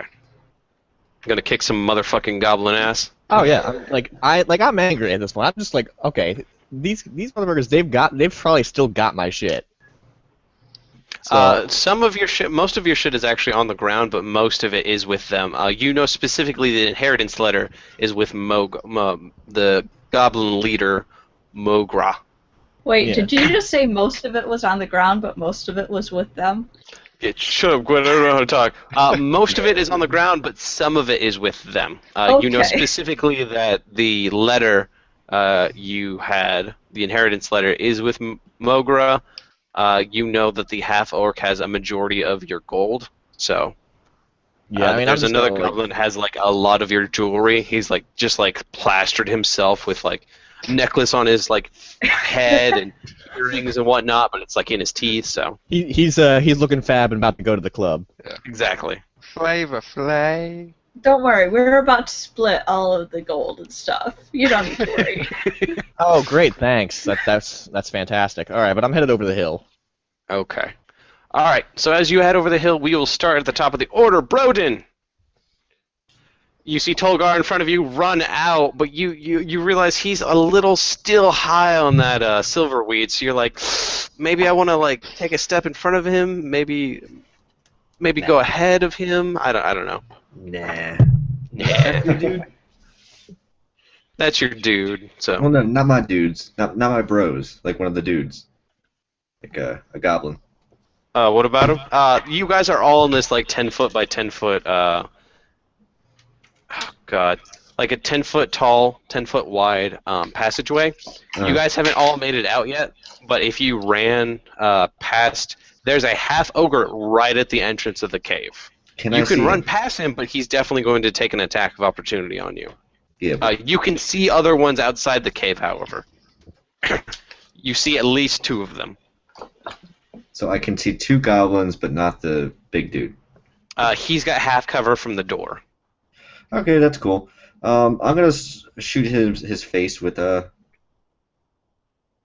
sacred flame, because you don't get cover from that. Hell yeah, you don't. Alright, so he's going to make a dexterity saving throw. Ooh, unfortunately, he is going to get a 17 on the die, which I believe... Well, he's a prick. He is a prick. 17 on the die, but that just means he gets a 17 on the die. So, as he sort of sees a flash of light kind of appear at his face, he kind of leans back and goes, "Oh!" and he kind of swipes at it as if he's trying to swat away some smoke. And he sounds like Hank Hill. Whoa. Whoa. Whoa. What Let's go about do some Hank Hill propane? impressions. Is there anything else you want to do during your turn? Propane and propane accessories. No, that's it. That was a good one. So, from outside the cave, you see one of the goblins take out a short bow and aim through the smoke. He's going to try and aim at Tolgar. Okay. He has been very much dazed by this paladin man running at them. I'm assuming a 13 does not hit. No, it does not. So his arrow kind of goes wide through the cave, misses the majority of the rest of you, and you hear the specter in the far back going, "Is everything all right out there?" As we I'll yell go, back. Oh no, as it's not my turn. as we go to the goblin, which is on the ground and he's dead. So we go to Cassie. Cassie, All you right. have rounded the hill and you are standing and you see all of the goblins spread out before you and the ogre standing at the entrance to what seems to be a tomb. All right. Well, so do I see the one that's got all of my wares and stuff on him? Yes, he is the one that just pulled out a short bow and shot it into the darkness of the tomb. All right. Well, I'm gonna like shout out at them, "Hey, snotskins!" And then I'm gonna just throw a firebolt at him. Nice. Roll to hit. Okay, so that's nat 18. So I forget what the heck is my modifier. Probably a +5. Yeah, +5. So that is a 23. That definitely hits. Okay. And it's 1d10 fire damage. Yeah, 1d10. So he takes 7 fire damage. So as you kind of like yell at them, insulting them, "Hey, snot bags!" You shoot out one of your fireballs, and as they all sort of look up to you, you see that firebolt hit him straight in the face, and he goes down. You kind of look. Some of your jewelry is a little kind of I don't want to say worn, but like buffed. But you can fix that. But he goes straight down to the ground. All right. The next goblin, seeing his friend go down, his very, very fabulous friend, is going to take out his short bow and try to fire at Cassie up on that hill. Cassie, does a 14 hit you? Nope, that's a miss. His shot goes wide, way above your head. And next is Jack's turn. Jack, you have just shoved your dagger straight into this goblin's face. Is anybody within 5 feet of the ogre right at the door? No. Okay, I'm gonna delay my turn until somebody is. Alrighty. Next in the order is going to be Tsukiya. Okay, so can you kind of describe to me where the enemies are in relation to me? Okay, so you guys are standing in that 10-foot wide by 10-foot high passageway. Okay. Probably about another 10 feet in front of you is the doorway in which you see the head and arms of the ogre at the entrance. So you can kind of barely see him on the other side of the door that has been pushed in. Okay. Looking directly outside, you see probably another 20 feet, 2 goblins. One of them has just been downed by a bolt of fire, and the other one looks up and shoots a short bow into the air above the hill where you guys are in. Okay, I am going to use my wild form ability, and I am going to transform into a brown bear. Are you gonna jump over a fence and land on an outhouse? So I do that, Druids. and then I rush towards the ogre that's standing in the doorway, and I perform my multi-attack, which is a bite attack and then a claw attack, both. Roll it up. Because bears are OP. Yeah, bears. What am I rolling first? My against Probably dice. strength versus his AC. On the thing, it would probably be. It will be your 2 hit on the actual thing, so it'll probably be your strength plus your proficiency. Let me look that up real quick. Yeah. Sorry. Okay. There's a lot of information because I have lots of different forms. I've played a Moon Druid before. It's a lot of crap. Right. Oh, Yeah, just look at the. I'm pretty sure that as a druid, it replaces your scores whenever you transform. It replaces strength, dexterity, and constitution. My Okay, so- intelligence, wisdom, and charisma stay the same. So it Oh, should that's be cool. whatever the 2 hit for is for the brown bear. So whatever the brown bear has for its 2 hit, that's what you get.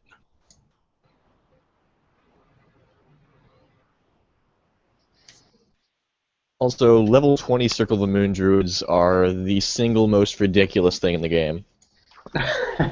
They quite literally have an unlimited supply of hit points. Currently trying to I look it don't- up with you. What? I don't understand what is to hit. I'm assuming strength, but Wherever if you look at here, I have it open as well. Under your multi-attack, it says the bear makes 2 attacks, one with its bite, one with its claws. So under where it says Right. bite, it says melee weapon attack plus 5 to hit. right. So that's going to be a So- d20 plus 5. Oh, okay. Not really sure why, but it does have it as strength. But the strength is a plus 4. Just use the plus 5 to hit. Okay. I will figure that out later. I didn't know if it was like the +4 and the +5. No, So- brown bear gets a +1 proficiency bonus, apparently. Yeah, apparently. That's odd. Okay. So I rolled a 10, so +5, 15. A 15 does hit. Go ahead and roll for damage. That'll be a 1d8 +4. Right. So 10 for that. And then I'll roll for my claw. I got a 9 +5, so 14. To hit. That hits as well. Okay, so 2d6 +4. I got an 11 total. Alright, so what was the first one? What the damage of the first one? 10, I think. Alright, so you have a total of 21? Yeah. Okay. Give me 1 second. Alright, so that's Tsukiya's turn. He, right? I keep thinking is Tsukiya's a dude, right? Yeah. Just sounds Tsukiya's like a it. vegetable. Yes. Well, alright. Zucchini. So you see Tsukiya drop down to all fours and transform into this gigantic bear and just barrel towards the entrance of the tomb. At the entrance of the tomb, he turns and he takes a swipe into the other side of the door and bites down onto this large half-ogre. Both hit, and you see the ogre kind of stamp backwards and go, "Oh, where'd a bear come from?" Oh. Would you say that he barreled to the door? Shut the fuck up, Adam. So next in the turn order is going to be Tolgar. Tolgar, you have been screaming. Actually, if I could interject with my delayed turn. Yes, thank Since you. he is now within 5 feet. Right. Alright, cool. So I will take my attack on the ogre. And I get advantage because he's in 5 feet. I'll take the 12 plus 4 is 16 to hit. That definitely hits. Alright. That is a D8 and a D6. That's 1 plus 4 plus 4, so that's 9 points. 9 points of Add damage. that ogre. So as the Tsukiya brown bear kind of goes towards the edge of the door, Jack gets a gleam in his eyes as he sort of takes this opportunity to jump onto Tsukiya's back. The ogre looks up. Yes. Where'd a bear come from? Looks up. Where'd Skeleton Man come from? And you just see Jack plunge his dagger into this half-ogre's face. And that half-ogre goes, "Oh, this not good day." And he tips over backwards and falls upon the ground. Bye-bye, ogre. Bye-bye. Now it is Tolgar's turn. Okay, so all the enemies that I can see are gone, correct? No, there is still one goblin left. Okay. There's a goblin outside the door. There's a very large bear blocking the way, but I'm assuming that he will let you aside. Okay, well then, yes, I will. I'm going to turn back to address the ghost real quick, and I'll say, "Come, good sir, engage in your knightly duties," and I will run up to the door to smacky smack the goblin. So, Alrighty. I'm getting smacky smacked. Yep. He has done a nightly duty, sorry. Oh no! Attack! Attack! Okay. And that's going to be a 19 to hit the little goblin, and I kind That- of feel bad about it. Definitely does hit. Okay. Nobody should be able to feel bad about punching gobos. No. Goblins shall always be hit. Goblin lives Goblins, matter. Undead. Okay, so that's gonna be a... That is 5 points of damage on the goblin from my longsword. Alrighty, you sort of kind of run outside, the smoke kind of billowing out as you kind of appear from the inside of this tomb. The goblin was taking a shot at something else, and he looks over and he goes, "Ah!" He screams, his little goblin scream, as you go, "On guard!" You take your long sword and stab him across the chest, or you slash across his chest. And as you do, you feel a wave of... what's lethargy? I want to use that word, but I don't know how to use it, so I won't use it. You feel a wave of cold kind of come across your back as you hear a mocking tone, but definitely a very familiar tone going, "On guard!" as you feel your back get lighter, and a shield come from behind you and smack the goblin across the face. Nice. And you see the specter there holding his sword and shield as he has bashed the goblin aside, and he looks to you and he goes, "Huh, for honor!" I look at him and I go, "Jolly cooperation!" Jolly cooperation! I look down the hill and be like, the fuck are these two knuckleheads? Yes, Cassie, you definitely see all of these people come running outside of the tomb, starting to attack these random goblins and whatnot. They seem somewhat friendly, although that undead skeleton just, like, decimated that half-ogre. And there's a bear for some reason. There's a bear! So things are kind of, like, awkward. There's a paladin, but then there's, like, bears and undead. It's really, really interesting times. But all of your foes have been defeated. Huzzah! Alrighty, hallelujah. So I'm gonna go down there and start picking my stuff up. Like, hey, thanks for the help with that. I'm gonna be like, you splitting the loot? We definitely did a lot more than you did. Oh, you mean the stuff that they stole from me? My stuff that I'm getting back? No, the loot that was definitely theirs, that is ours now. Because we killed them. We killed all three. I'm going to invoke the divine word of dibs.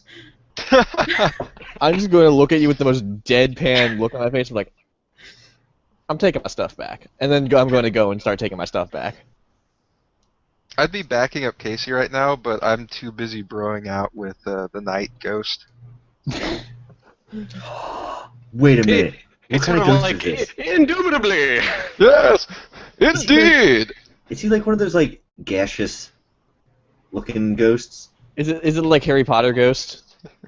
No, it looks like, Is he like- Ghastly from Pokemon? he's not Ghastly from Pokemon. he looks fully formed. He looks as if there was an actual human being standing there in Oh. armor.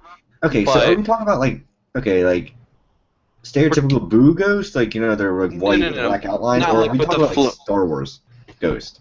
We're talking about like Star Wars Ghost. Ow. I wanted to Or smoke this like ghost. Lord of the Rings ghost. That Can I works smoke too. that? Lord of the Rings Ghost. Like it's more like a silhouette of him. Boo. Oh, I want to Can't start looting the ogre and the goblin that were in the door, because I'm sure Cassie is focused on the goblin outside.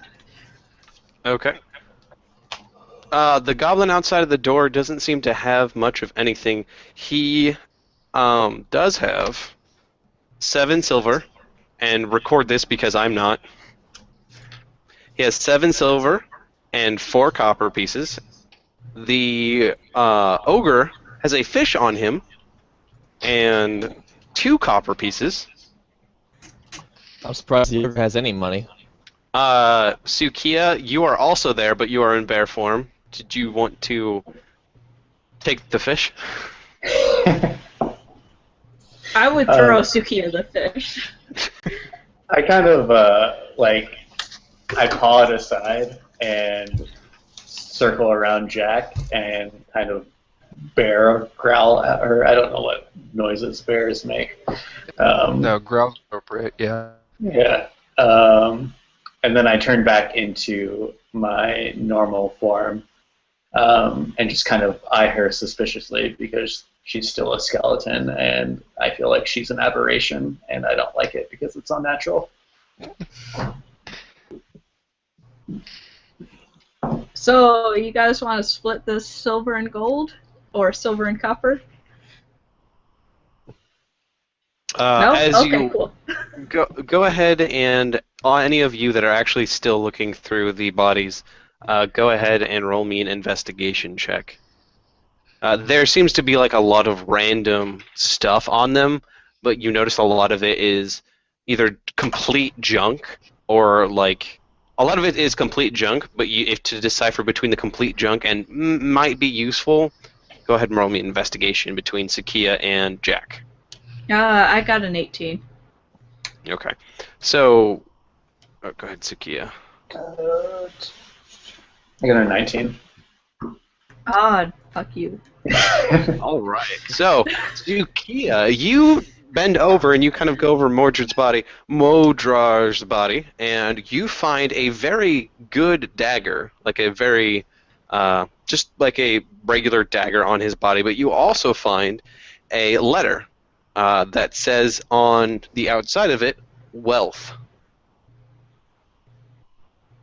Okay. I would assume I've been like looking around for that. You have been kind of going through all of the jewelry on that one goblin. Yeah. It's going to take you a while. I kind of like turn aside from everyone and open this letter. The letter looks very familiar. It is very similar to the letter that you got from the old wizened goblin before. It is inheritance to Sprywinkle's fortune, which in tow kind of meant the guild hall. Oh, was my forgiveness on the outside of the letter? Yours was forgiveness on the outside of the letter, but it looks extremely. All of these other letters have been embroidered. Yours seems to look like it is a hardened paper, as if it was supposed to like last a long time. It does look like it's been aged with time as well. Okay. But you have not opened it yet. I thought that it was just a paper that said forgiveness. So. No, it's a actual letter. On the outside, it says forgiveness. Would I see that he's holding the letter if I looked over? Oh yeah. Okay. Well, actually, here, Tsukiya, go ahead and finish what you were going to do with the letter, because it's going to, Cassie, it's going to take you a while to get your stuff off the goblin. He's got it like stuck in his teeth, and you might have to yank out some of it. So. As I realize what the letter is, and I totally lose interest, and I just toss it back onto the dead body of the goblin. So. Okay, you're just like, oh, I've seen this before. Fuck that. Yeah. Alrighty. I want to open up my letter. I assume it says the same stuff. No, yours is actually very, very different. Let me... Awkward. As you open the letter, you see a message inside that reads... Give me 1 second. There it is. Oh, let's see here. I can't exactly say what it says. Dear Sphere, blah. Dear Deep Gnome, but it is not. It doesn't say Deep Gnome. It says the Sverneflin? Sverneflin. Yes. Yeah, the Sverneflin. It says, Dear Sverneflin, while going through the Underdark, I had found you near a dwarven cave, a very old dwarven ruins. I witnessed some people kill you and throw you down a cavern. I felt sorry for you and tried to resurrect you. Unfortunately, I failed in my attempts. I'm burying you here in Red Large. But it seems that some magic still resides within you. I need something from you. If something was to happen to me, and you are to be resurrected, I want you to locate Sprywinkle and tell him that I'm sorry. I need his forgiveness. I can't tell you of why, but Sprywinkle would know of this. After you do this, I need you to kill the winged elf. She's been causing too much trouble in these lands, and I fear a great evil is about to be resurrected. She believes she can fly, but she cannot. She will fly too close to the sun eventually, and her wings will burn out. I need you to be my son, as I will fade into the darkness. Wait, sun is an S-U-N or S-O-N? S-U-N. Together we shall rule the universe as father and large ball of gas. And the letter is signed at the. The letter is signed at the very end. Where is it at? The letter is signed at the very end. Fred Higglebottom. Fred Higglebottom. You also bring out a small, whatchamacallit, that has your trinket, the handkerchief with embroidered Fred Higglebottom. Hey, do you guys know Sprywinkle? Yes, Yeah, why? that's the gnome, I believe, that we inherited the guild hall from. Inherited, so he's dead? I believe so. God Wait, damn it. I'm here for a guild hall? Well, that's what we were here for. I don't know what you're here for. I'm here because I got a letter saying that I inherited some money or something. Yes, that's what we all got as well. It was some sort of inheritance, at least. The inheritance happened to be a guild hall. Huh. And Cassie's gonna kind of like look down and thought for a moment, just be like, well, I mean, I suppose it's as good a place as any to set up shop. It's a nice guild hall. Oh, I'm Cassie, by the way. Cassie Steelheart.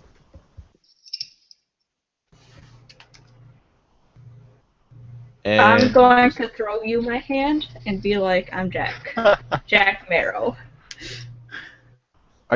Wait, is that actually your Jack Marrow? Yep. I hate you so much. I believe there's supposed to be a captain in there somewhere.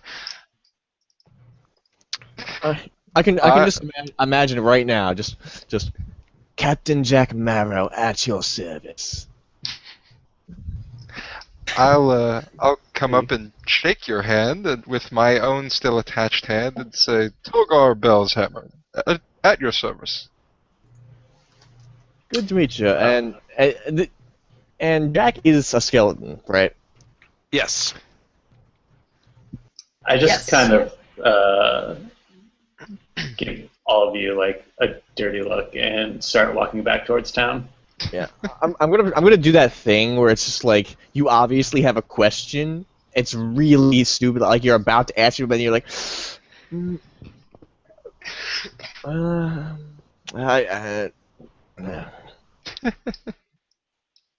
It's okay. We don't understand it either. Okay, good. I thought I was the only one. No. Just roll with it. Just roll with it. So I think Aren's still muted. I'm not sure if he's back yet, but he told me he'd be right back. I'm going to assume that Brodin is doing the same. Hi, my name is Brodin, Scion of Uthgar. Would you like some silverweed? What's up, brah? What's up, brah? Brodin's back, so what's going on? Everyone was introducing themselves to Cassie. Yeah. The Final Fantasy fanfare played. Yeah.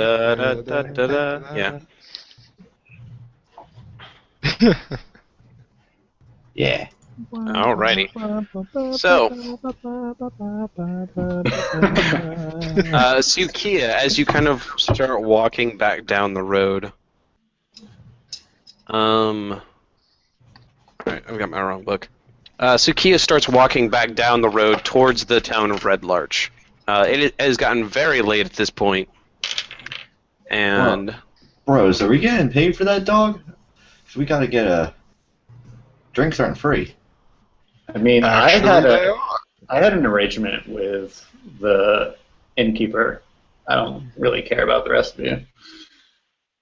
Well, no, we had an arrangement with the barkeep for, I think, free drinks and Yeah. some kind of reward for. You had an arrangement with the girl's mother. Oh, I had yeah, a right. separate arrangement with the barkeep. Yes, we're supposed to get some sort of reward from the little girl's mother who owned the dog that we found.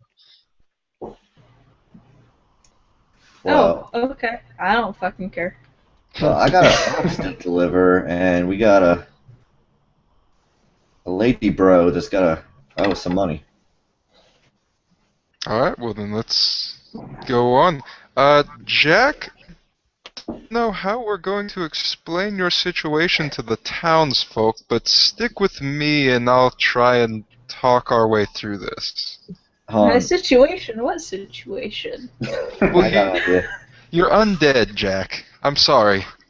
I wanna dig in my pocket and pull out a fake mustache and put it. Nobody will on know the the difference.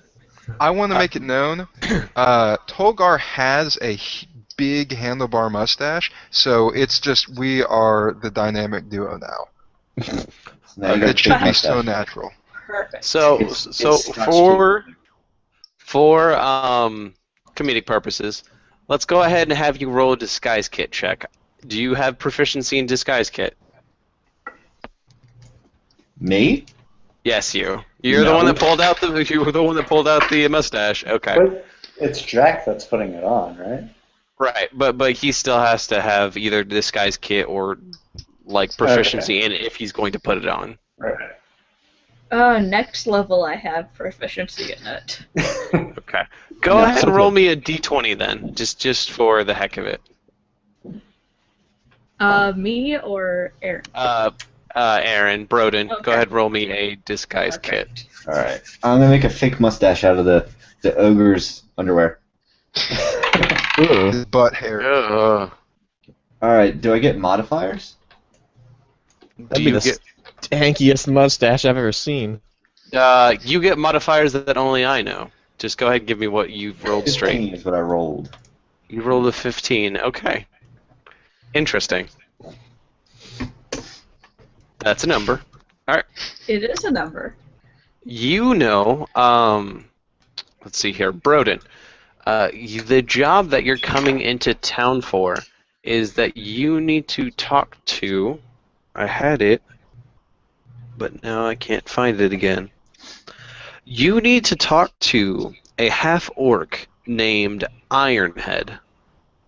His full name is Fang Ironhead.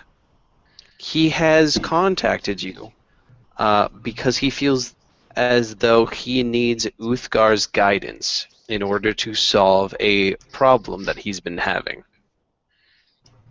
Is it a lady problem? I bet it's a lady problem. No, it's a. You know that he is said to come to Ironhead Arms, and that you may stay at either the Prancing Pig or the Sword. the Swinging Sword. Yes, thank you. I bet he's got glaucoma. Well, Oh, just God. blessing can cure that. No, that's what the silver weed oil is for. Oh, No, it's God's blessing. Cures everything. God's blessing. So you guys make your way into town. It has gotten very dark at this point in time. Okay. And I got a light tongue. I think a majority of you kind of have like miscellaneous lights. You hear kind of hoopla coming from Hoopla! Hoopla! as you kind of walk into town. You guys hear a bunch of hoopla coming from the helm at high noon.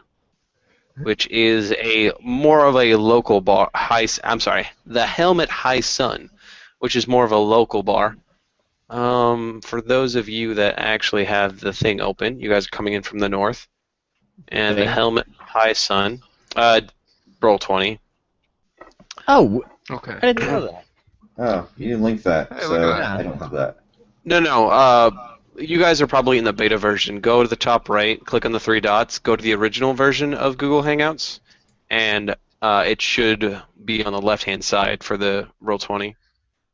I have nothing but a black screen. Oh. Whoa. Yeah, I clicked it, and now shit is weird. Yeah, shit got real weird. Let's see if I reload it. I don't think it'll happen. Anyway, but you guys are coming in from the north. You do hear a lot of hoopla coming from the Hell at High Sun. You know that the Swinging Sword is further down the road. That is more of the travelers' kind of tavern. There is also the Guild Hall that I think only 2 of you have currently been at, if you guys want to go visit that. There are a bunch of places in town. Just tell me where exactly you wish to go. I want to go Okay. make sure that Spike made it to his people. Okay. Yeah, I'm following Tolgar because he told me to follow him. Okay. Yeah. With your brilliant mustaches. Yes. You go. Yes. We look Okay. like brothers. I'll tag along as well. What's that movie with Arnold Schwarzenegger and Danny DeVito? And they're supposed to Oh. be twins. Twin brothers. Yeah, twin, Yeah, that's us. There you go. So, I'm Marrow Schwarzenegger, right? Yeah. Cassie, you are muted if you're saying anything. But Brodin, where did you want to go? I'm gonna go check. I'm gonna go to one of the inns that I was told to go to, and then send a message to that orc because, Fang Ironhead. yeah, tell him to meet me here because he needs my help. So, I mean, Come to me. yeah, he works smart, not hard. That's a Adam, you'll just need to. Bro- Sorry. That's commanding. Unmute yourself in Sorry. Hangouts.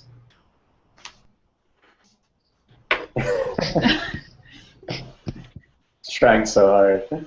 Oh. It should be at the top, and there should be a microphone. It might be on your picture. Or on your video picture of yourself. yeah. It should be like Down at there the at the top. bottom. Or at the top. Is there 1 second? All right. So you are going to the Swinging Sword Inn. As you kind of enter, you see a collection of people in there. It seems like just random travelers. There's a few guards and whatnot. And there is a barkeep at the end, as well as a very noticeable woman sitting by herself on the side, kind of observing what's going on in the bar. Okay, let's go back now. Let's try going back to the original version again. All right. Well, we can hear you now. Yeah. When you go back, it auto-mutes you, I think, Right. and Yeah, you just need it to does. click on the microphone at the top of the screen. Yep, you're muted again. All right, There you go. hello. There we go. Yep. Okay.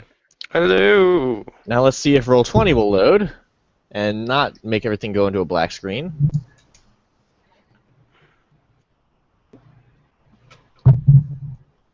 It'll be a black screen for a little bit because it's you don't have the paid for version, but it shouldn't last that long. And sorry for everybody if I interrupt you. I'm a little bit drunk and trying to be a lot helpful. I am quite drunk at this point, so no worries. Yeah. I am not drunk at all, I just talk too much, so. I keep forgetting to drink, but that is the curse of the DM. So Adam, where are you going? Like the map really doesn't matter that much. You just be like, I want to go to the Guild Hall, or I want to go to one of the inns. I want to follow rode into an inn. I want to follow these people, these new people. I want to look up my inheritance, which is at the guild hall. Yeah, about like what time is it? It's pretty dark right now, so it's probably around like the same time it is now, probably around like 10 o'clock in the evening. There are like some lights out. There are some. I would say there are not a lot of things open right now, but there are, of course, are inns and whatnot. I'll probably head to the inn for now. It's late. I can deal with the inheritance, everything in the morning. I've had a long day. Okay. So you kind of follow Brodin behind him? Yeah. Okay. So as you kind of follow Brodin behind him, you guys enter the tavern called the Swinging Sword. Outside is there kind of like a sign of a scimitar in motion, I think. Let's go ahead and do this. One door north of the All-Face Shrine stands the Swinging Sword. The inn is a 3-story stone structure crowned by a steep slate roof that bristles with many chimneys. A signboard juts out over the door, hanging from chains. It's a 10-foot-long carved wooden scimitar emblazoned with the inn's name in red paint on both sides. An inn yard with stables and outbuildings lies behind the building. The Swinging Sword is welcoming and luxurious by the area's rustic standards. Each room boasts a hearth, warm draperies, and tapestries, and running water. Now, that you do not need to know. Yep. So as you kind of enter, there's kind of loud, boisterous laughter as you both enter the room. Like I said before, there are a bunch of people sitting at tables, kind of drinking merrily. A lot of them seem to be guards, caravan guards, and travelers. There's a few merchants, you can tell by the way that they are dressed. There's a woman sitting in a corner. She's kind of has her eyes on the rest of the establishment. She seems to be drinking something, and there is a bartender behind the bar. He welcomes you, kind of waves to you both. What can I get for you? What do you got that'll make me forget the last few hours? I've got some Aluskan wine for you. Last few hours, though, that might be a little bit tougher. I've got some dwarven mead from Waterdeep. I'll take He it. has no ale, though. He let's not talk about that right now. Thank you for reminding me. Let's not talk about that right now. He sort of like reaches below the bar and takes out something, a very large cask, and dumps you a drink. Slides it in front of you. Can I bless it to become holy water of Uthgar? Sure. Is that a good thing or a bad thing? It's still booze, but it increases the alcohol content. It doubles. Great. Doubles the alcohol content. So, I'm going to say, where's meat at? There's no meat on this thing. That'd be that'd be 4 copper pieces. Alrighty. How much money do I actually start with, God?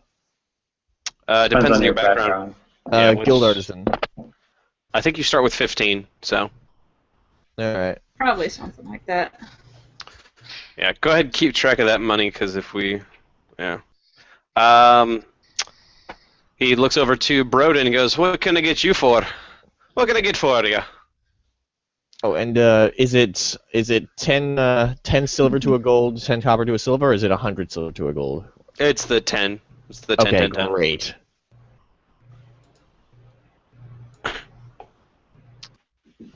Brodin, you are muted, by the way. Yeah, I was trying to figure out how much gold I started with. It's 5d4 times 10. That's only if you don't take the items on the class. Oh. Right. Yeah, that's like, you doing it yourself. Yep. That's you And buying then all you the have items to yourself. Yep. Yeah. You only do that if you roll really well. If you don't, you say, shit, I didn't do that. I'm just going to take the items. Yep. Or if you're a monk. As Uthgar's, as a whatever of Uthgar, you have 10 gold. All right. I'll keep that open for afterwards so we can write all that down. But anyway, what can I get for you? I'll take a pint of whiskey. A pint of whiskey. Oh my god. Excuse me? His eyes sort of widen. You do know what you're ordering there, don't you? Like I'm gonna like look at him, just give him the fuck look, and then just be like, I'm and go back and just start slamming down my my mug. I'm gonna pull up my own traveler's stein and just slide it to him. Just He looks back to you and goes, "Oh, you mean that, Uthgar?" He reaches down below and he picks up this large cask and he puts it on the table, and he there's like a little spout in the side, and he slowly turns it, and it starts to slowly fill up your stein, and you can just smell like the straight alcohol in the air. It's just palpable. And he looks to you guys. I know it's a bit expensive, but that's going to be 2 silver pieces for you. Expensive. Worth it. a shrug.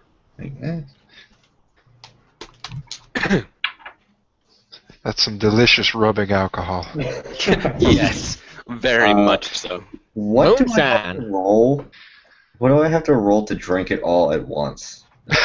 Roll me a Constitution. I was gonna say dexterity to get it all in your mouth. No, I got a big mouth. He's Dragonborn. Big ass mouth, son of a bitch. Alright, I got a 14 total. 14 total, so you added your Constitution? Yeah. Alright. You gulp that down. Go ahead, give me... You roll with advantage, let's just say. Go ahead, roll another one. Alright, 17 that time. You are a scion of Uthgar. You know how to handle your mead, or your whiskey, rather. You just kind of throw it back. You look back at him, you go, that was great.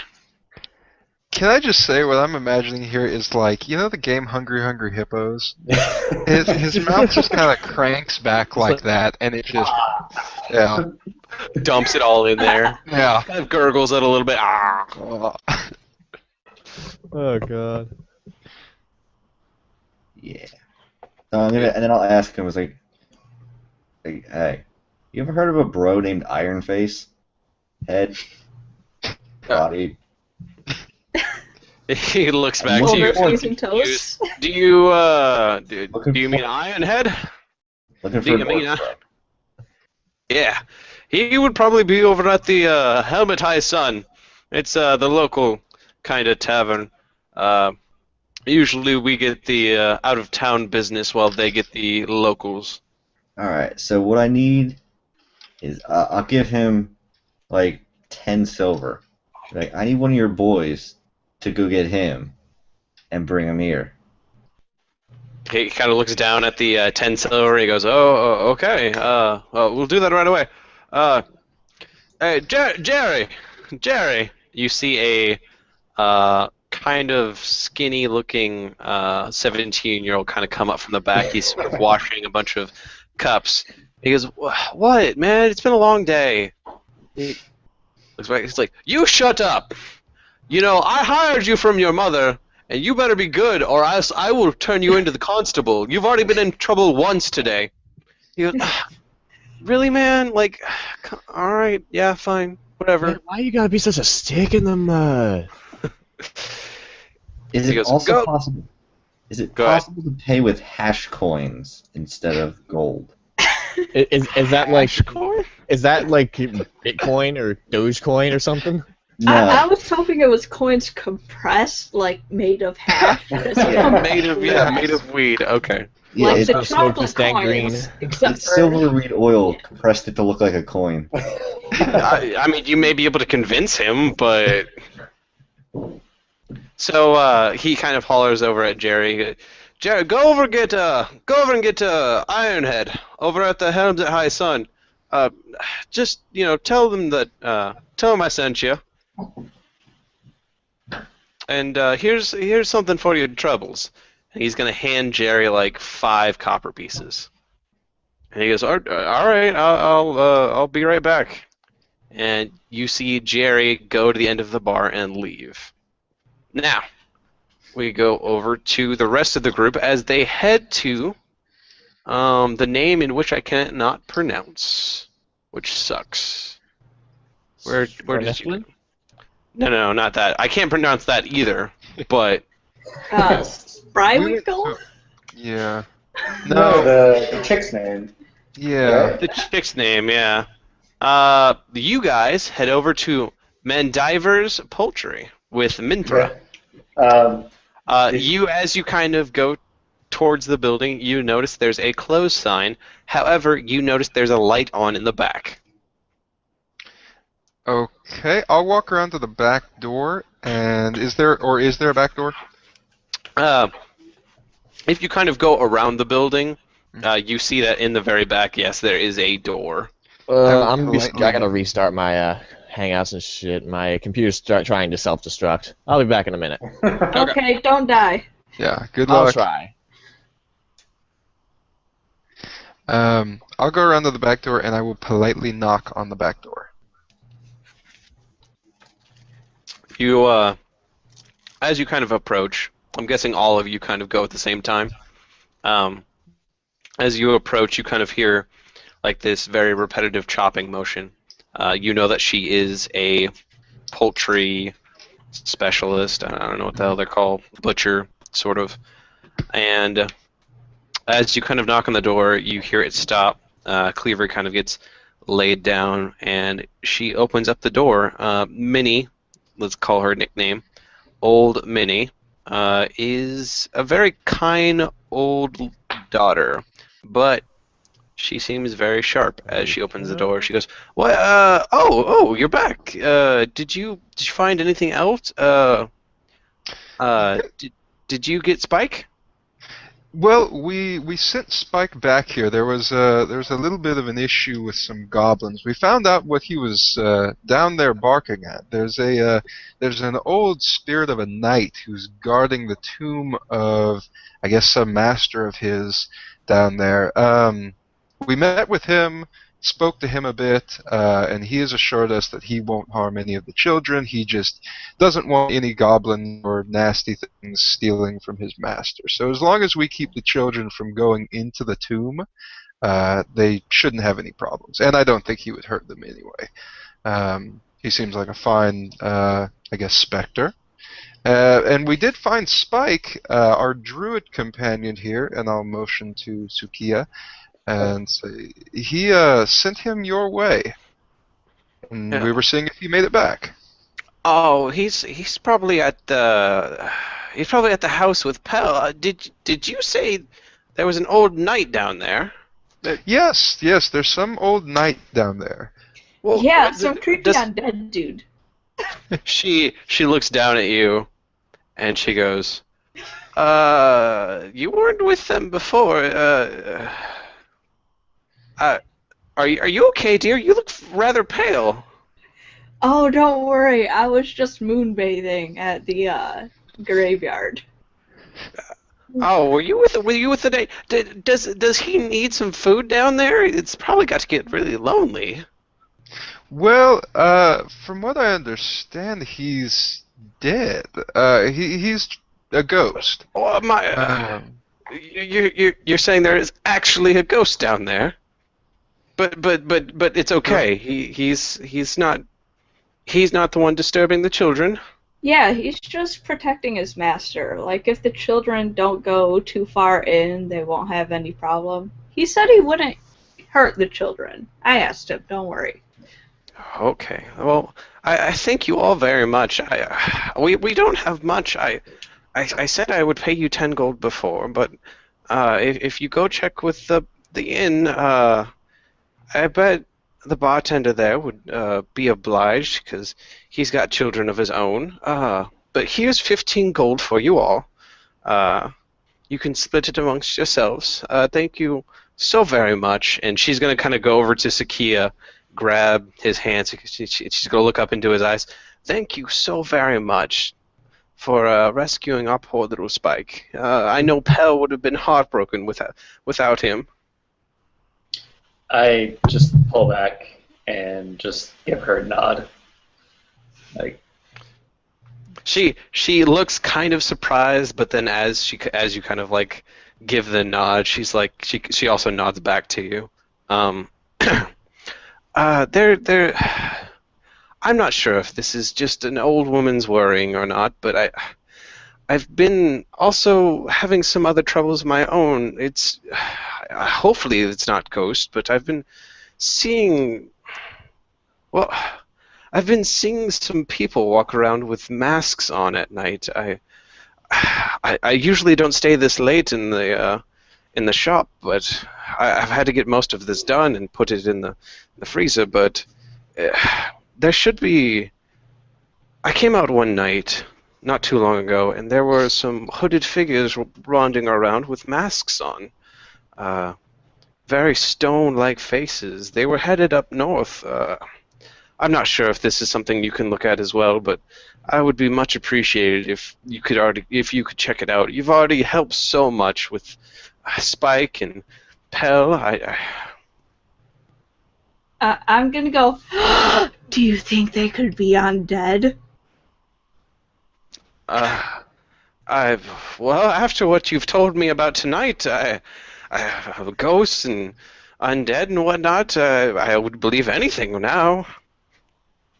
I'll say, like, after she gave me my money, I kind of slink away, and I make my way to the guild hall and grab a pack, and then make my way to the swinging sword, unless you want something else to happen while I'm at the guild hall. Well, Tolgar she would hand Tolgar the money. Oh, we didn't each get a share. Yeah, she gave you a batch of 15 gold. Okay. So anyway, after we get the money, I slink away, grab a pack at the guild hall, and then make my way to the swinging sword. Unless you have other plans. No. After telling you guys that, what is your reaction to that? Other than the undead thing, and she's like, I would believe it after if you said you saw a ghost, but we need to rid this world of the undead. And then I'm gonna, I'm gonna be like, fuck them, let's go find them. Do you have any more information? I'm back. My internet dropped and then I broke my headphones. Oh, Jesus! Oh, how did you do that? I was wondering, I was like, Tolgar's not talking. Yeah, Your sorry. internet dropped and then your headphones dropped. Dear, are you okay? You seem to be missing an ear. Oh no. Don't worry about it. It's just some battle scars. You seem to be missing You can see I've got some battle scars, but I'm still alive, so I'm obviously a great warrior. She goes, well, I thank you for your services, but I really have to get back to my work now. Have a good night. And she kind of steps inside and shuts the door. And you hear several kind of clink, clink, clink, clink, clink, clink, clink. So many locks just filling up the whole side of the door. I didn't see that many locks when we were looking at the door. Where did they all come from? So, Tolgar, do you split the 15 gold with your current party members? Let's see. Yeah, well, I want to make sure everyone in the party would get a fair share, so I would probably try and... I'm dumb, in real life too, so I don't know how I would split that evenly, but I would try and divvy it down so that the people with me get an even share, but I'll hold on to what would be an even share for everyone else that was involved. I would say I've killed two so that I can give that to them people. later, I should if that makes probably sense. get a little bit more, because I killed both of them. I did a little bit more work than you But guys. I dividing what, how mostly many ways? killed that half ogre. You just finished Oh, up. oh no, that's fine. I'm just trying to get the money. Anyway, I'm not there anymore, so I I don't really have to killed say. them. Wait, Don't- so you're dividing what? How many ways? So basically you had 15 gold. I'm assuming that like Tolgar is just like, okay, well hold, there's 5 of us. Okay, so it's 3 for each person, and you hand Tsukiya 3 gold, and as soon as you hand Tsukiya 3 gold, he's just like, okay, cool, and then walks away. And That's then pretty much how it happens, yeah. and then yeah, you there's. turn- Thinking there were 6. you turn back to Jack, and Jack is like, like I did kill the ogre and like the other goblin. I did more so- work than the rest of the guys. Like, I should get a little bit more. Plus, you guys racially profiled me. Like, I need some something for that. Like, As much as I would love to be like, yeah, go ahead, roll a persuasion check. You guys are player characters, so How does one racially profile a skeleton? well, you guys were all I mean, like, I did because she's unnatural, and I didn't you like tried to push me back into the fucking ground because I was a undead. Yeah, and I do apologize. Here. Go I'll to your give home. Go back I'll to give your her part of my share. So I'll give you one of my gold that I get out of this. Okay, So I get I'm 2. fine with that. Also, my 'Cause I would character is feel a bad. guy. I know. Oh, yeah, I'm fine sorry. with you saying her because I'm a girl. Like, I understand it. Just Okay. so you know. Yeah, I will give him one of the 3 gold that I would get. Okay, that. I will take that. Yes. you give him the 3 gold that you get. No, one of the of. 3 gold. One that I of, okay. Yep. So So I get Jack- 4. He Jack gets 2. 4 gold, he gets 2 gold. Okay. So, Tsukiya, you're kind of walking back to the guild hall to kind of put back your pack and, turn in for the night, kind of relax, and then go to the swinging sword. Go ahead and make me a perception check. Sure.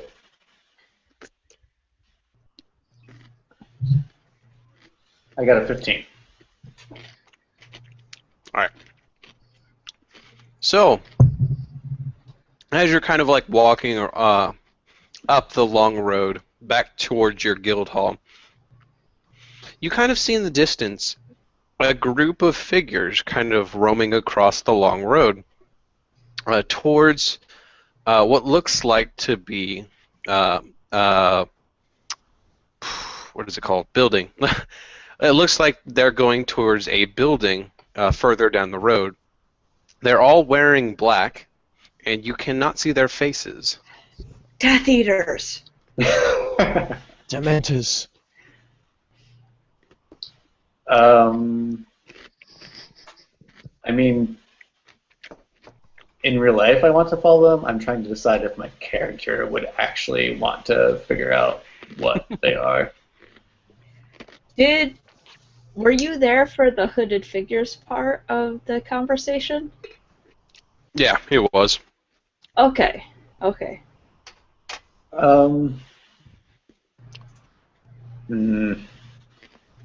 I will I'll try to see if I can figure out where they're going, at least.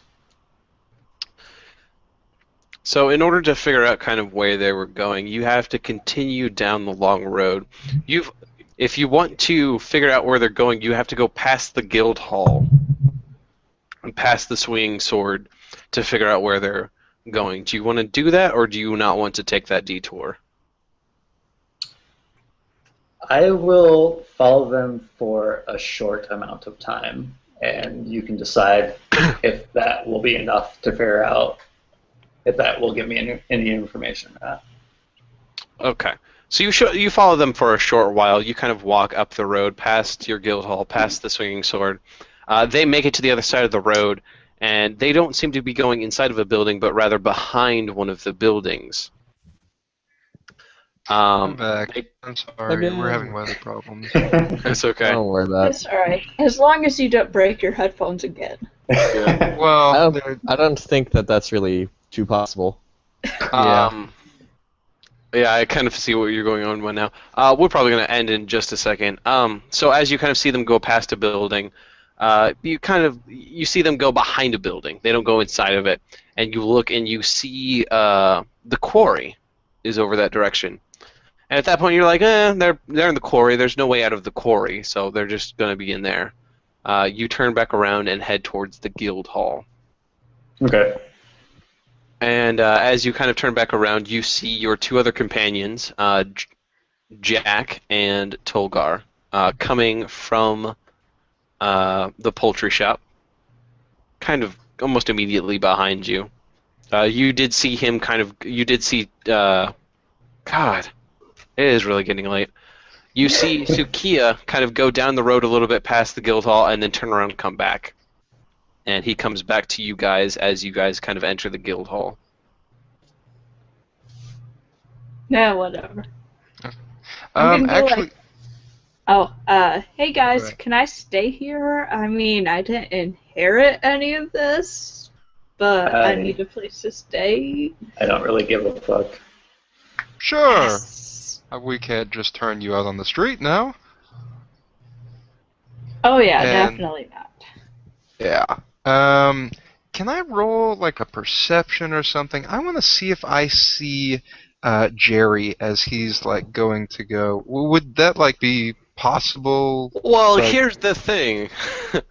That's the next thing on the agenda. Oh, You hear. I was just gonna say hi and pester him about if he's being. Yeah, you definitely see him come back down because you hear a door open and you just hear people rabble, rabble, rabble. And you look down the road and you see a half-orc step out of a building with Jerry. This half-orc is not recognizable as Oof, but rather as another, it seems to be a local person, and he seems to be following Jerry down the road. As Jerry kind of walks past you, he seems to be averting his gaze from you. The walk of shame. He's kind of like, he's walking past you guys as you're opening up the guild hall, and you turn around and you see him. And he seems to be looking the other direction, noticeably trying to avoid your gaze. I'm gonna be like, who the fuck is that dick? He, you know what? I'm also in the bar with the fucking cleric Yeah, of bro. Yeah, you're in the bar with the cleric, bro. You guys have been slamming back some drinks. Jerry turns to and looks at you. He goes, "What the hell did you just say? I will knock you out, son. I will knock you out." I said, who the fuck is that dick? He goes, "Oh, you want to go? You want to go now, don't you?" And he's gonna reach into his back pocket. He's gonna take out a small butter knife. I'm going to rip off my mustache Okay. and then take out my rapier. Go ahead, stab me. What's it gonna do? He looks down at you. He kind of seems confused as you rip off your mustache until he realizes, Tolgar, that's a skill. That's a thing. Oh, oops. Never mind him. I will He's fine. kill you in your sleep. Ignore that. It's okay. Is this happening in the bar that I'm in? No. This is in the street. Ironhead's about to come to you guys. Ironhead's kind of standing there looking over at. He looks over at Jerry, then he looks over at Jake, or not Jake, Jack, and he kind of looks back and forth. He goes, "Look, Jerry, if this is gonna be a thing, can I just go to the swinging sword by myself?" Yeah, Jerry just kinda go. goes- I only have a thing with this guy. I don't care about you. You're cool. He looks over at Jerry. He goes, "Look, first off, Jerry, what the fuck are you doing? You're holding it wrong. Second off, it's a fucking butter knife. Are you kidding me? You don't hold it like You this. pulled a knife on us? I missed that. Oh my god. Yeah. Oh, Jerry pulled a butter knife on you guys. Yep. So What you the see heck? Iron Head, this big half-orc, kind of lean over Jerry, take the knife out of his hand. It's like, look, if you want to do any damage with this thing, first off, fighting a skeleton won't do anything for you. Second off, put it the opposite way in the hand, lean back, and drive it into it. You're not going to be able to stab with it. You're going to have the full force. God damn it. Go, Jerry. Just go. And he pushes him along the road. He's like, You know he's look, right, Jerry. look, I don't know who the fuck you guys are, but be on your way. Whatever. I got business with Jerry. Go, I'm Jerry. gonna be like, thanks, Alright, well- man. You pull. And Have a nice day. bro, Hey. chest tap them to peace. As you kind of do that, he puts his hand out for a fist bump, and he goes, yeah, fist bump him. peace. Yeah, I do a fist bump. Okay, he fist bumps both of you, and he goes up to Tsukiya, kind of like he holds his hand up to Tsukiya, waiting for a fist bump. I just turn away. Okay. He's I like, will shake his wrist. Okay, all right. And he starts walking down the road. You guys go inside the guild hall. Kind of, I guess, Tsukiya wanted to go drop off the stuff and go to the swinging sword. I was gonna grab something and go to the swinging sword. Okay. What Yeah. about Tolgar? I mean, I What feel did you- like I feel like they would ask me what I was, because they saw me go past the guild hall looking at something. I mean, not to mix player knowledge with character knowledge, but I feel like they would ask probably me. wouldn't worry about that. I would feel like, whatever. I'm sorry. What was that? I'm sorry. Still problems. Okay, so while I have you, Tolgar, are you going to go inside the guild hall? Are you going to grab anything? Are you going to drop off stuff and go to bed? I would probably go to bed. I'd just go to sleep. Okay, Gwynn or Jack, what are you doing? If Tsukiya is going out, I'd probably follow him. I Kinda might try to hop on his back because I'm really tired because everybody else Not a good takes idea. like one step for every 3 steps that I take. So you try to tag along with Tsukiya. Okay, so you guys kind of go. Tsukiya kind of goes into his room and grabs some things, like drops off some things, grabs some things. You're kind of standing there going, "What the fuck? Like this isn't my guild hall. I don't have a room. What the hell?" You see Tolgar kind of just wander off and enter another room. Going back to the bar, Brodin, you kind of see Jerry, the person being sent, walk in with a very large half-orc. The half-orc is kind of not really dressed to the nines, but he's dressed in very fine clothes. Not like too fine, but it's more like battle dressing. So he's just looking like on fleek. He's looking on fleek, very much so. About a sharp-dressed man. He's looking fetch. Jerry walks over to you and points, and he goes, this is the guy who wanted you. And Ironhead goes, hello, did you need something? Bro, you sent for me. He Don't- kind of like looks around, he goes, wait, are you... He looks around, kind of like ducks his head. You on point? You're not a cop, are you? Bro, You're a cop, You're you not- gotta tell me. You're not a guard, are you? they don't hire You gotta tell me. to be You gotta guards. tell me if you are. You gotta tell me if you're going. Man, they don't hire black dragons to be guards. You know it.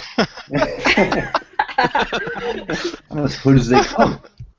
I'm gonna get up and just like I'm gonna flash him like a Tiamat sign, but not for reals because Uthgar's my man.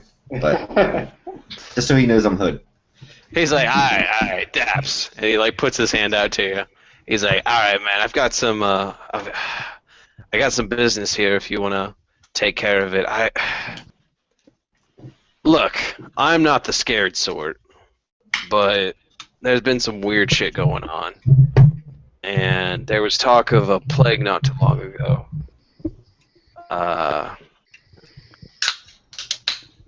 One of the customers came in and they said they found some dead people at the side of the road, along with what looked to be like a little battleground.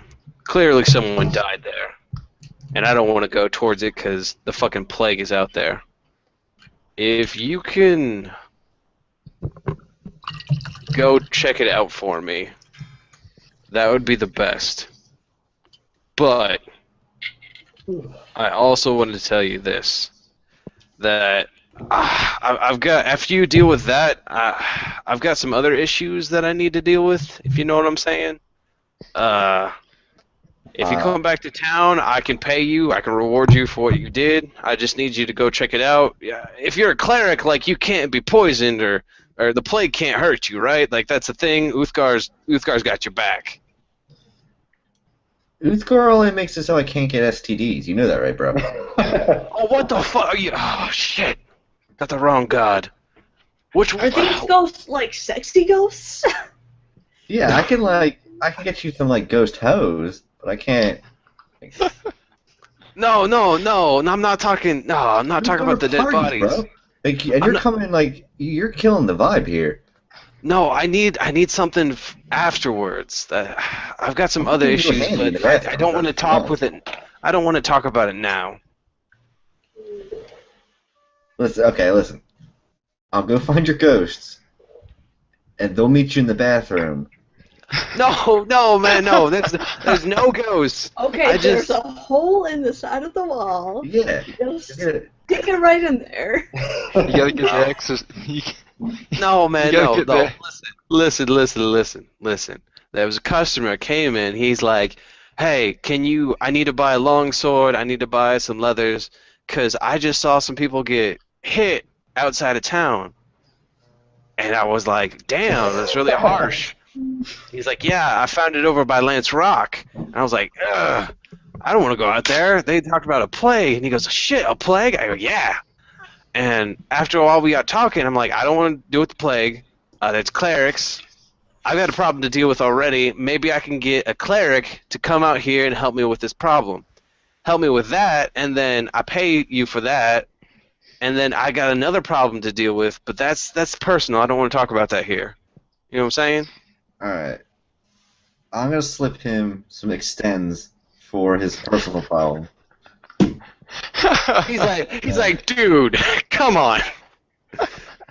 That's not funny, bro. Well, I'll take care of your plague, I guess. I mean, doesn't sound very fun. I mean, kind of why you join Uthgar. You don't gotta deal with any of that shit. You just have fun. Look, man, I've already got a business. I've got a place to take care of. I want to join Uthgar. I mean, I praise him every day, every night, if you know what I'm saying. But you get my drift, right? Like, you get this done for me, I pay you back, I pay Uthgar back. You know, we hang out, we're bros. Alright, hold on. Let me give the main man a ring, see what he wants. We'll go from there. And I guess I'll step back a little bit and we'll give Uthgar a ring. God damn it. I didn't think you were literally doing this. Alright, go ahead, roll religion. Alright. We're gonna give Uthgar a ring. See ya. I was like, we're gonna end soon, but then you gotta fucking call Uthgar. Also, Alright. Is Adam playing a guitar like a violin? Because I love it. I mean, you hear the music, right? No. Oh Yeah. yeah, I hear the music. Yeah. Yeah. Well, Wait, are we starting the bard It's group beautiful. now? Because, I love like, Oh, I have a group. I got a ukulele. Yeah, I got one I too. want to get in on this. I think I have a trumpet somewhere. Alright, so what did you roll, Brodin? Because we need to stop this before it gets too late. I don't have anything going. It sucks. Alright. Roll religion. Oh, I got a 16 total. Okay, that's cool. You contact Uthgar. Bro, what's up? It's like, my man. My man. My main What is squeeze. going on? So, What's happening? so there's some jabroni down here, right? And he's straight fronting about some kind of plague. Whoa, a plague? That's That what I shit said. I was sounds like, cool. whoa. Yeah. And he's like, no, Uthgar makes you immune to disease. I'm like, bro, that's just dick disease. Yo, yep. Dude, I gotta watch out for my bros. They ain't gonna Yeah, get right? none of that shit. They ain't gonna get none of that shit. Like, So what? This dude's worried about the plague? Something? Go get it. There's like clerics of Thander or Sune or what? I don't know. Right? There's other clerics. What the? yeah, but he wants us. Like, I was like, Dude, and he's because like, we're fucking awesome. yeah, I know, but that shit's deadly. Like, Don't be Bro. tripping. Oh, come on. You Bro. be a bro. Be a Bro. bro. bro. Look, I know he's a jabroni. But come on. I mean, like think about it. You walk in there, be like, yo, what's up? Oh, this plague shit. I don't give a fuck. Do a little dance, and then I'm gonna show you this jabroni, right? I'm gonna Snapchat Uthgar with my holy symbol. Like, take a selfie with this dude. I feel like this is what this like Snapchat should be. Like, so you kind of take a Snapchat. He goes like, oh, dude, that's not. Oh, dude, that's my dog. What the fuck? He's worried about a plague? Dude, that guy ain't worried about shit. He was fucking. Oh, he's a fucking god for the longest time. I helped his ass out so many What? times. He didn't tell me he was a guard. He's supposed to tell me. He was like a not a god, like a city watch god, like a caravan god. Like he's protecting my stuff. You know what I'm saying? Dude, it's okay. This dude, not a jabroni. Let me tell you something about this plague, right? Like, you see his threads, right? I do. He's kind of hilarious, but he's cool. Like this plague, I just looked it up. Man, I just fucking gaggled that shit, man.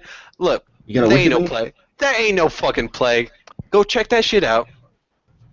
There should be like a dude's. Man, this dude's fucking weird.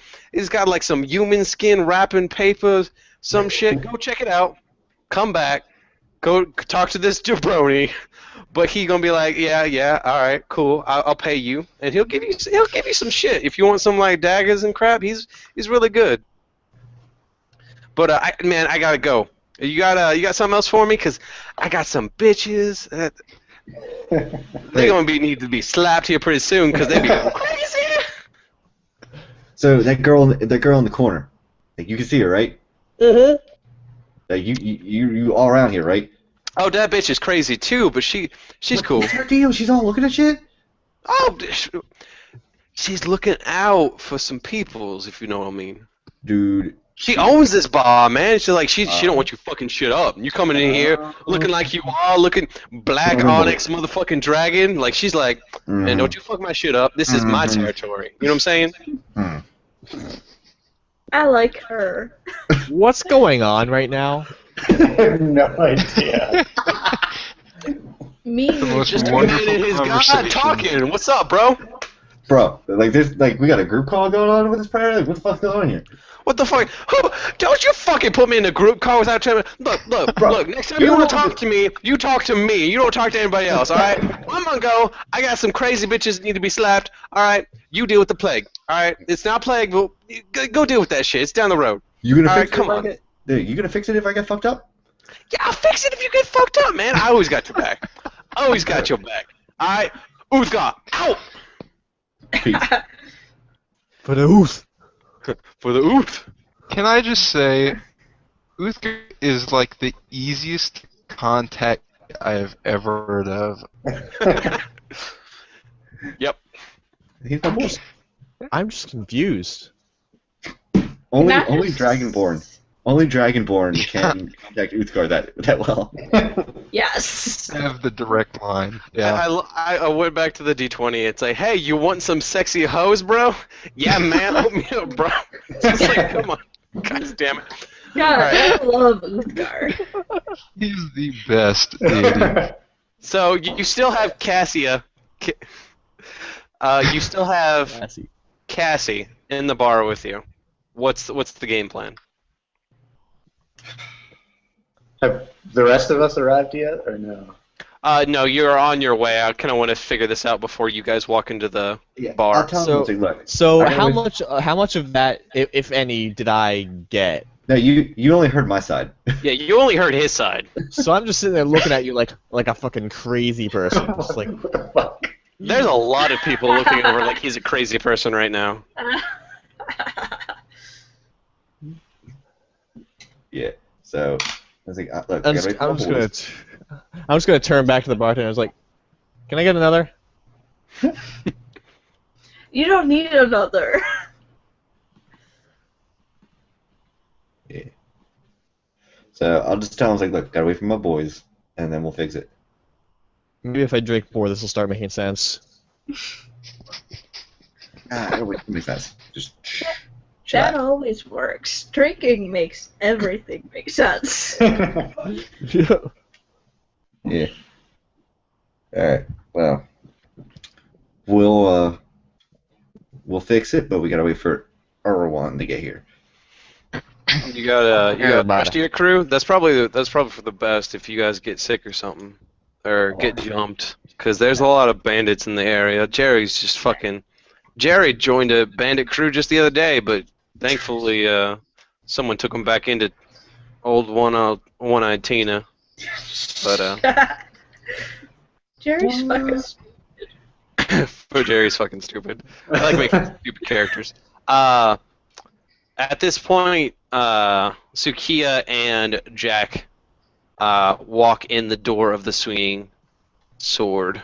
Kind of the same layout. Everyone's kind of like talking. You see the half-orc that you saw last time, kind of talking with your newfound Brodin friend. And Bro. Cassie is sitting at the bar. Okay, I move up towards Brodin and ask him what he's drinking.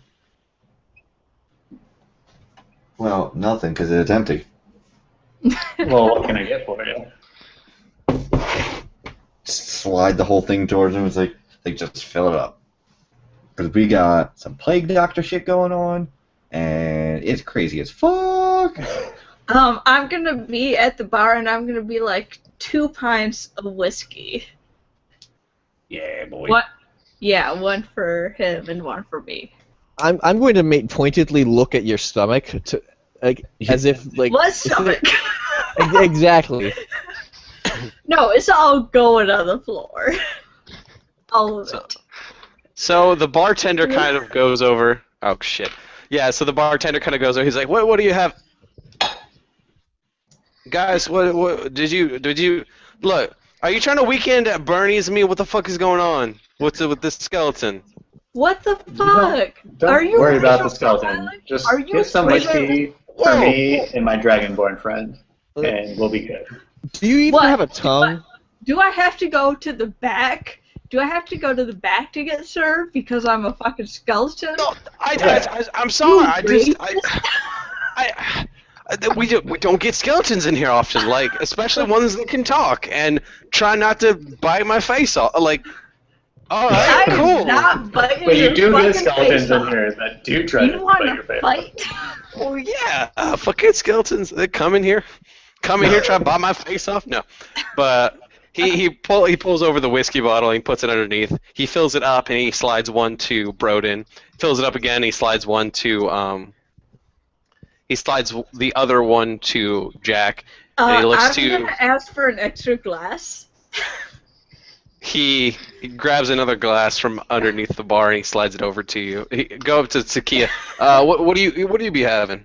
I'll just take the whole bottle. He looks over at this cask, which is probably about like 2 feet tall and about like 2 feet wide. He goes, like the entire thing. Yeah. He's like, all right, man. You paying just for this, or you paying for the other drinks too? I'll pay for mine and Brodin's, the Dragonborns, but the skeleton I don't really care about. Oh, He's thanks. like, all right, man. That'll cost you a gold, at least. I'll do it. He goes over to Jack. He leans over on the table. It's like, that'll probably be about 2 silver. Shit. Fuck. Brodin, how much did I have you pay I'm for? gonna toss him a gold, no matter what he says. Okay, all right. So he'll grab the gold. He's like, all right, cool. Puts it kind of tucks it underneath the bar. You got an extra gold anyway. He's Then- like, Yeah, I'm gonna drink it and put my other one underneath me so that it falls into the cup, and then just put it up on the bar. Whoever wants it, take it. kind of like switching it back and okay.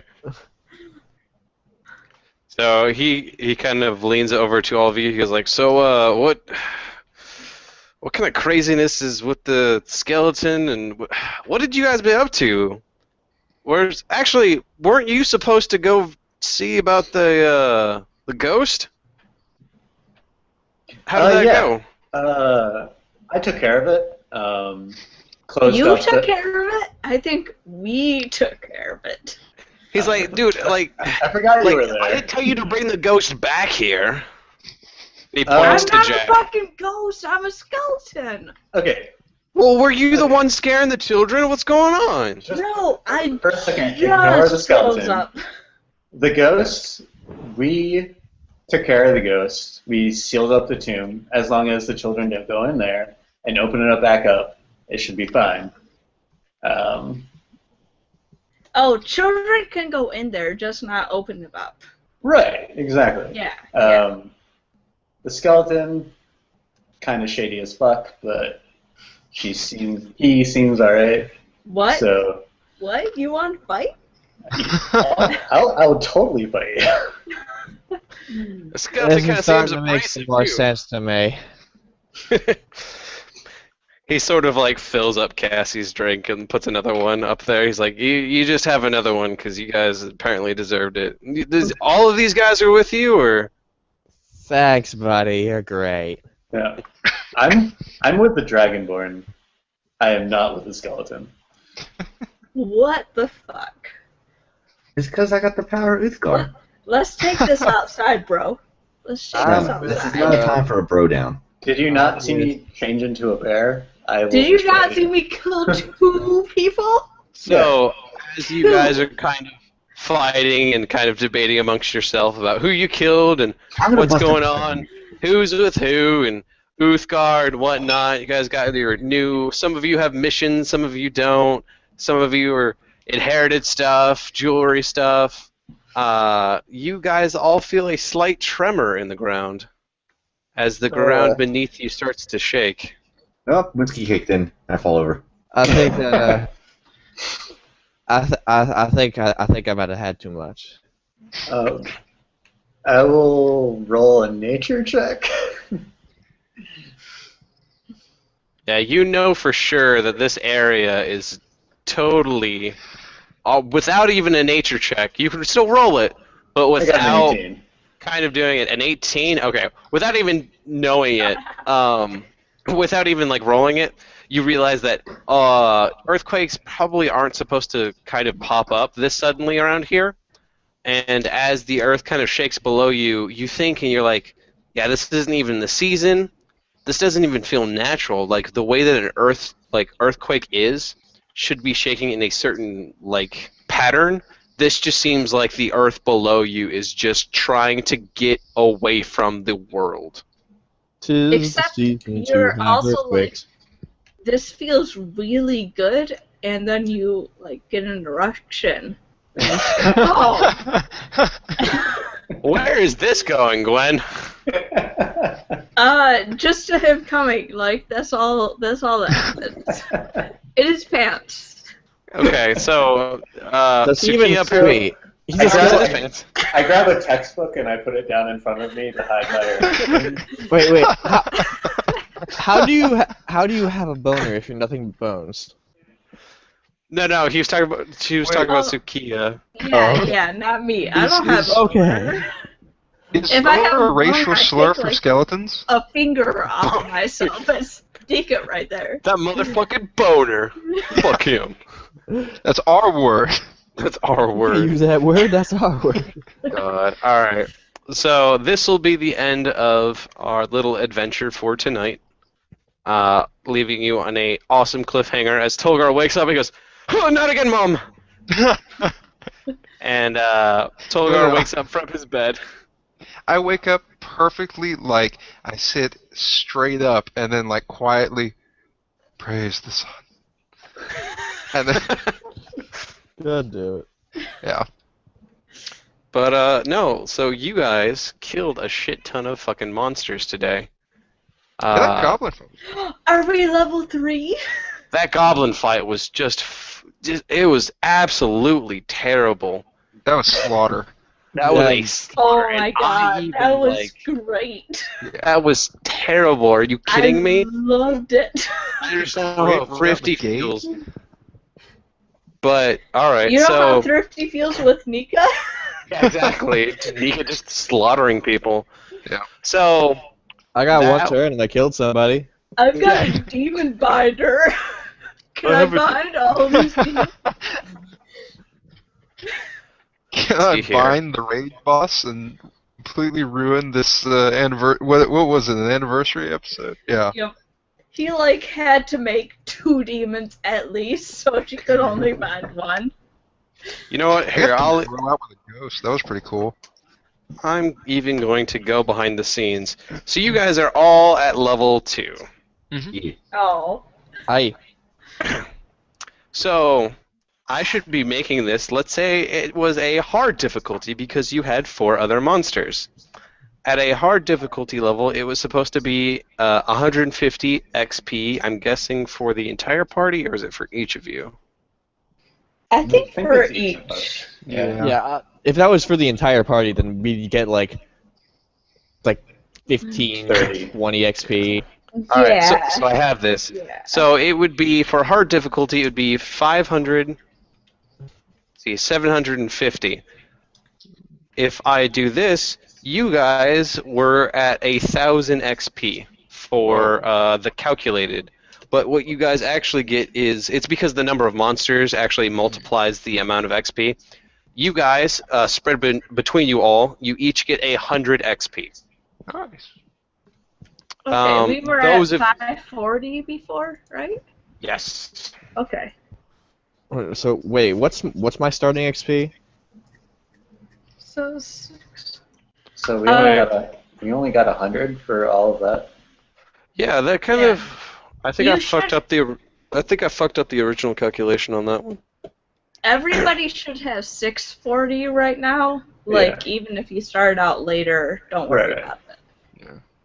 Okay, so Well, here, hold on. Let me look at something real quick. Those of you that are new to the group, the ones that played last time, I'm going to have a differentiation between the two of them. Okay. So last time I said you guys had 540, right? Right. Okay. I'm going to say that for this session, you guys earned a total of 220, each of you. So that will bring the people that played last time up to 760. Those of you that are new today, which would be Gwynn, Ahren, and Adam, you guys have a total of 640. Which Okay, still has you at, above, you are level 2, but hasn't got you yet to level 3 yet. and everyone else was at 760. You said? Yeah. Yeah, everyone else is at 760. You, Gwynn, and Ahren are at 640. All right, and it's 900 for level 3. Yep, Okay. Cool. Perfect. Sweet. that'll set that up. Yeah. But yeah, I bumped up that encounter quite a bit, and you guys still managed to take it out pretty well. See, that's why I Um, keep going. Sorry, Yeah. that was probably me. I'm. There's no reason to be I mean, sorry about everybody being else affected. too. You gotta Yeah, do You guys wall were speed. great. I mean, my bear helped out quite a Oh, bit. your bear was great. Yeah, moon Yeah. druids are freaking Yeah. ridiculous, especially at early levels 'Cause and if super I late could levels. do Moon Druid, I could only do a combat rating of like a quarter, but because I did Moon Yeah. Druid, I could do a 1, so it knocked it up. a I lot. even looked. I was like, the bear is actually a large beast too. I was like, there's no way that you can be a large beast at level 1. I looked it up and I was like, shit, you can be any size. Holy fuck. Yeah. Like, as long as you're within that CR, you're good. And you're just like, yeah. I get 2 attacks at level 2. Yep. And Oh it's- my god, you need to be One like an damage, octopus and be like Cthulhu. Oh yeah, well, I can't do you that. can be an until octopus level once you hit 4. level 4. Yeah. The okay. octopus and the giant toad are two of the really good ones for level 4. Okay, And so No, I can pretty do soon giant- I you can can do be an giant toad octopus. right oh, now. but once you hit level 6, you can be a giant elk. Can you be a giant toad right now? Yeah, I thought it I had can. like a swim seat. If it has, Yeah. I thought it had like if it has a swim speed, you can't Yeah, be giant, it. giant toad's level 4. Oh, I thought I could do that now. Anyway. I just want to ride on you, like, go I ahead, don't like Steve. that very and much. I'm not a very people. touchy-feely kind of guy. Oh, I'm not touchy-feely. I just Yeah. want to get close to the people that you are close to. Yeah. I've got to take some notes from you, Nate, because when we do this the Secret of Cats thing, my guy's completely a dick, and I'm like, I have to take. I've got to be a real dick about all of this, and I'm taking notes from you because you're just like, can I have my gold down? All right, cool, bye. Just walk away. Did you guys not see the thing? Okay, cool, whatever. You're not going to mention it. I need to start being a dick because I'm supposed to be a dick, but I was like, I should be nice so they don't kill me, and then eventually I should start being a dick. I mean, I've lived in isolation for the majority of my life, so I don't really know how to interact with people, and that's basically my excuse. You've been playing it pretty well. You know what? I died? You know what? After talking about it, and I've been thinking about it this episode, or this session, or whatever the hell we want to call it. I'm going to go ahead and give you inspiration because you've been playing that kind of on the dot for a majority of the time. Nice. You've been doing real good, Nate. Yeah. Thanks. This is your first D&D game, isn't it? Yeah, first game ever. Yeah. Yeah, you've been doing like super good for a first timer. Thanks. I've been like when I play, I'm always super nice because I'm a super nice person. And when I'm a dick, I feel super bad. But you gotta play that dick sometimes, though. I do have to play the dick. I gotta play the dick more. And it's really hard because I'm also a lesbian, so I gotta play the dick. I mean, that sounds really awkward. Gotta play that dick. I was like, oh wait, I just realized what I said. Fuck. I feel bad sometimes because I'm like, I really want to like help the group out, but I'm like, my character wouldn't do that, so I can't. So. Yeah. Yeah. So just like straight up don't. That's the best way about going about that. I think next session I will. Again, it was mainly because I didn't want you guys to kill me, and I rationalized it because I was in quote heaven, where I was an assassin. So basically, heaven for me was I was just killing people. So I was super happy when I came to you guys. But eventually I'll get grumpier and grumpier. Mine's really weird for me to play. I don't play good characters. I almost exclusively play evil or like neutral, evil-ish characters. So this dude, I'm just hamming. Like everything that I do for this character is like, would I not normally do this? Okay, yeah, I'll do it then. So, yeah, and my character hates everything that you do. I'm just like, oh my god. So I know. I love it so much. I really kind of like. I look for those moments where I know I'm about to do something that either you or Gwynn's character would just hate so much, and then I do it louder. And then Adam and Ahren, you guys are both doing great in this. Like, you guys haven't been to chat or anything, you just came in, and I'm like, wow, you guys are doing great. You're Uthgar, and you're... I love the Uthgar. Yeah. And you're playing people getting their money back. Yeah, I felt kind of bad for Adam because you, I didn't really have you for the longest time, like actually playing within the game with other people, but it's like I have to kind of do this story. Don't worry about it. It's all good. But, I'm glad that I actually got to play to get today right after I slept through our first game. Yeah. That Sorry was. about that, by the way. It's all right. That's a very unfortunate, but hopefully next week I'll still be able to play it like that. I think next week I have to work that night, so doing this game might be difficult. We might have to like pull it back a little bit, start at an earlier time, and make it a little bit shorter. But If we can start at an earlier time, I would actually be able to play again. It's just like later in the evening I won't be able to do anymore. So if you guys want to start earlier, I can still get in on the group if you guys want to. Yeah, and like I said, I don't know what my work schedule is going to be, so I'll let you guys know. okay, just Yeah, I mean, let me I'm know either in free group chat. I'm free Sundays, so you know. Okay. Yeah, just let me know in group chat. I'll try to figure things out. Next Sunday's my worst, but other than that, I should be free all days on Sunday. But, yeah, the next Sunday that the other group plays, I can't wait until we play again because I've actually written down notes and actually made plans, and then you guys were like, well, fuck you, because we're not going to show up. Hey, by then maybe Sabrina will actually have internet, so you never know. Yeah. Right? Oh, I have a great intro for her if she comes back too. She's just gonna like, fucking fly out of the sky and get vomited by a fish or something. Pretty much. It's been like, what, 4 hours today? No, 3 hours just talking about dumb shit that we could add into that world. Oh yeah. Drazia's mom has got it going on. Oh, Adam and Ahren, are you guys like Geekly Inc. fans, or are you just Cody's friends, or are you? We actually met through a different podcast. Yeah, we did, didn't we? Yes, we did. I forgot about that. Yeah, Dungeons and Randomness. Oh, that's cool. The podcast that we shall not speak of right now. Or Yeah. Fallout was favorite when that won so much, but unless you're Aaron's 2 hours actually- to hear me rant. yeah. Aaron's actually the one that me and him are sharing a room at GeeklyCon. Yeah. Oh, nice. It's like, yeah, we all get it. You don't like Izzy. We know. No, it's not. No. Mm-mm. Let's not talk about this right now, please. Let's just.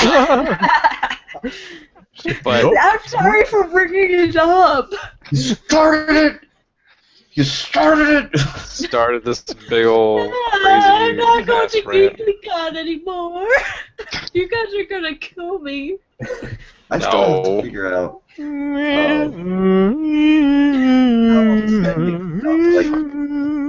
God damn it, Adam. Shut the fuck up. But as for everything else, I'm gonna go stop the stream. We can be drunk on chat together if you guys still want to, Wait, but I'm probably there's a gonna go stream? Yes, we've been streaming. Oh yeah, we've been. This is all going on Twitch. What's it I called? was there was one person watching, and I was the only one talking to them. Yeah, Oh, I felt bad. That What's was. it called? It's my Twitch channel. It's at twitch.tv/code the third. No, yeah, called the third. All right, I'm gonna stop streaming now and stop recording. Yeah.